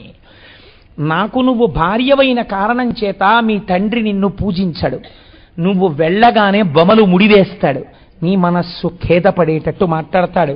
కాబట్టి నా మటుకు నేనుగా నీకు చెప్పే విషయము నీవు వెళ్ళవద్దు. ఆ తరువాత నువ్వు నిద్రపోలేవు, చాలా బాధపడతావు. నేను ఉన్న మాట నీకు చెప్పాను, వెళ్ళవద్దు అన్నాడు. ఆవిడంది, నేను వెళ్ళాలనుకుంటున్నాను. ఆవిడ ముందే అనుకుంది కదండి. ఇప్పుడు ఎందుకని? లోకస్య భేషజీ, వెళ్ళిన వాళ్ళ వీపు వాయాలి. అందుకని ఇప్పుడు ఆవిడ నేను వెళతాను. శంకరుడిది చమత్కారమైన ధోరణి. ఆయనకి అవమానము ఇంకొకటి ఎందుకుంటాయండి? అంటే నన్ను పిలవకపోయినా నేను ఇన్ని చెప్పినా నువ్వు వెళ్ళిపోతావా? అయితే వెళ్ళిపోయి ఇంకా నువ్వు ఇక్కడికి రావక్కర్లేదు అనలేదు ఆయన. అలా అంటే ఆయన ద్వంద్వములకు లొంగిపోయినవాడు. తను చెప్పడమే చెప్తాడు. చెప్పడమే నా ధర్మం, వినకపోతే నీ కర్మం. అది ఆయన సిద్ధాంతం. కాబట్టి ఇప్పుడు ఆయన ఏం చేశాడు? నేను చెప్పవలసింది చెప్పాను పార్వతి, నువ్వు వెడతానంటున్నావు, సంతోషం, తప్పకుండా వెళ్ళిరా. ఇప్పుడు ఆ తల్లి గబగబా బయలుదేరి అక్కడ నుంచి బయలుదేరి వెడుతోంది. కానీ ఆవిడ ఎలా వెడుతోందో తెలుసా అండి? సతీ సుహృద్దర్శనేచ్ఛా ప్రతికూల దుఃఖ స్వాంతయగుచు సంగములు వడక అందంద దొరగడు అశ్రుపూరంబులు గండభాగంబుల గడలు కొనగా ఉన్నత స్తనమండలోపరిహారముల్ వేడి నిట్టూర్పులు వెచ్చగంద అతి శోక రోషాకులత్యంత దోదూయమానమై హృదయంబు మలగుచుండా ఆ తల్లి బయలుదేరింది. ఆవిడ కన్నులంబట కారిపోతున్న నీళ్లు చెక్కిళ్ల మించి ఇలా జారి చుక్కలుగా పడుతున్నాయిట. ఆవిడ వేడి నిట్టూర్పులకి మెడలో వేసుకున్నటువంటి హారములు వేడెక్కిపోతున్నాయిట. ఎందుకని? ఆవిడికి తెలుసు, ఈ రూపంతో ఈ అవతారంతో నా భర్త పక్క నుంచి నేను వెళ్ళిపోతున్నటువంటి ఆఖరి నడక. ఇంకా సతిగా దేహం విడిచిపెట్టవలసి వస్తుంది, లోకమును శిక్షించవలసి వస్తోంది, నా బిడ్డల్ని మార్గంలో పెట్టవలసి వస్తోంది, వాళ్ళకి శిక్ష వేయవలసి వస్తోంది. అసలు ఎన్నడూ ఆయన మాట దాటకుండా స్వాధీన వల్లభ అని పేరున్న నేను ఇన్నాళ్ల తర్వాత ఈ దుష్టుడి వలన ఆయన మాట కాదని వెళ్ళవలసి వస్తోంది. కన్నుల నీరు కారుస్తూ తల్లి బయలుదేరిందిట. అలా బయలుదేరినటువంటి తల్లికి పుట్టింటికి వెళ్ళేటప్పుడు మంచి పట్టుబట్టలు పట్టుకెడదాం, ఏ రోజు ఏం కట్టుకుందాం, యాగం చేసినప్పుడు పొద్దున్నేమో ఈ చీర కట్టుకునేవండి, ఈ షర్ట్ ఏదో పెట్టుకుంటాను, ఈ గాజులు వేసుకుంటాను, ఈ మ్యాచింగ్ బాగుంటుందా, అబ్బా మీరు ఏం పట్టించుకోరటి, వినండి ఒకసారి, ఈ చీర కట్టుకున్నా ఈ చీర కట్టుకున్నా ఈ చీర కట్టుకున్నా అంటే ఆయన మోహం, ఆయనకి అంత పెద్ద జ్ఞానం లేదు. అప్పుడు ఒక్కటే మాట, తెలివైన మాట ఏమంటాడు, నీ మోహం నువ్వు కట్టుకోవడం ఏమిటే, ఈ చీరలన్నీ ఆ చీరలకు అందం వస్తుంది, నువ్వు కట్టుకుంటే ఏదైనా కట్టుకో. ఇప్పుడు ఆవిడే పెట్టేసుకుంటుంది సంతోషపడిపోయి. అలా చక్కగా తప్పుకుంటాడు ఆయన కదండి. అందుకని భర్తతో కలిసి సంతోషంగా వెడుతుంటే ఇలాంటి మాటలు ఉండుండేవి. కాబట్టి ఇప్పుడు ఆవిడకి ఆభరణాల మీద కానీ, పట్టుకెళ్ళవలసిన పట్టుపుట్టాల మీద కానీ, ఒంటికి రాసుకోవలసిన అంగరాగముల గురించి కానీ ఆలోచన లేదు. నేను ఇలా వెళ్ళొచ్చా అని ఆలోచన లేదు. అలాగే కళ్ళు తుడుచుకుంటూ విమానం ఎక్కి వెళ్ళిపోతుంటే చూడలేకపోయారు ప్రమథగణాలు. ఏమి మా తల్లి ఇలా వెళ్ళడమా అని మానిని చనుచుండ మణిమన్మదాది సహస్ర సంఖ్యాత రుద్రానుచరులు యక్షులు నిర్భయులై వృషభేంద్రుని మున్నిడుకొనుచు సమ్ముదిత దాల్చు కందు కాంబుజ శారికా తాళ వృంత దర్పణ ధవలాత పత్ర ప్రసూన మాలికా సవర్ణ మణి విభూషణ ఘనసార కస్తూరికా చందనాది వస్తువులు గొంచు నీగి శర్వాణిక దిశి శంఖ దుందుభి వేణు నిస్వనములొప్ప మానితంబైన వృషభేంద్ర యామజేసి యజ్ఞ భూమర్గులయ్యర్ది అరిగి అరిగి.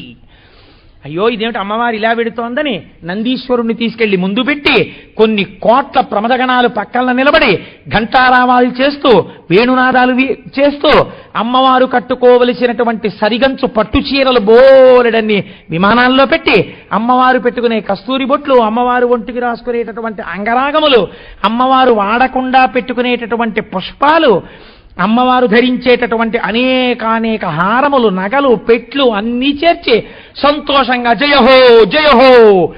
సాక్షాత్తు సతీదేవి దక్షయజ్ఞానికి ఎడుతోంది, తండ్రి గారింటికి ఎడుతోంది, పుట్టింటికి ఎడుతోందని. వాళ్ళందరూ వెళ్ళినట్టు వెళ్ళాలంటే మా అమ్మగారు వెడుతున్నారంటే ఎంత వైభవంగా వెళ్ళాలని ఇంతమంది పక్కన చేరి ఇన్నిటితో సంతోషంగా అందరూ కలిసి దక్షయజ్ఞానికి మంగళప్రదంగా బయలుదేరారు. ఇప్పుడు దక్షయజ్ఞం చెప్తే శివరాత్రి అయిపోతుంది కనుక రేపటి రోజున దక్షయజ్ఞం గురించి మాట్లాడతాను.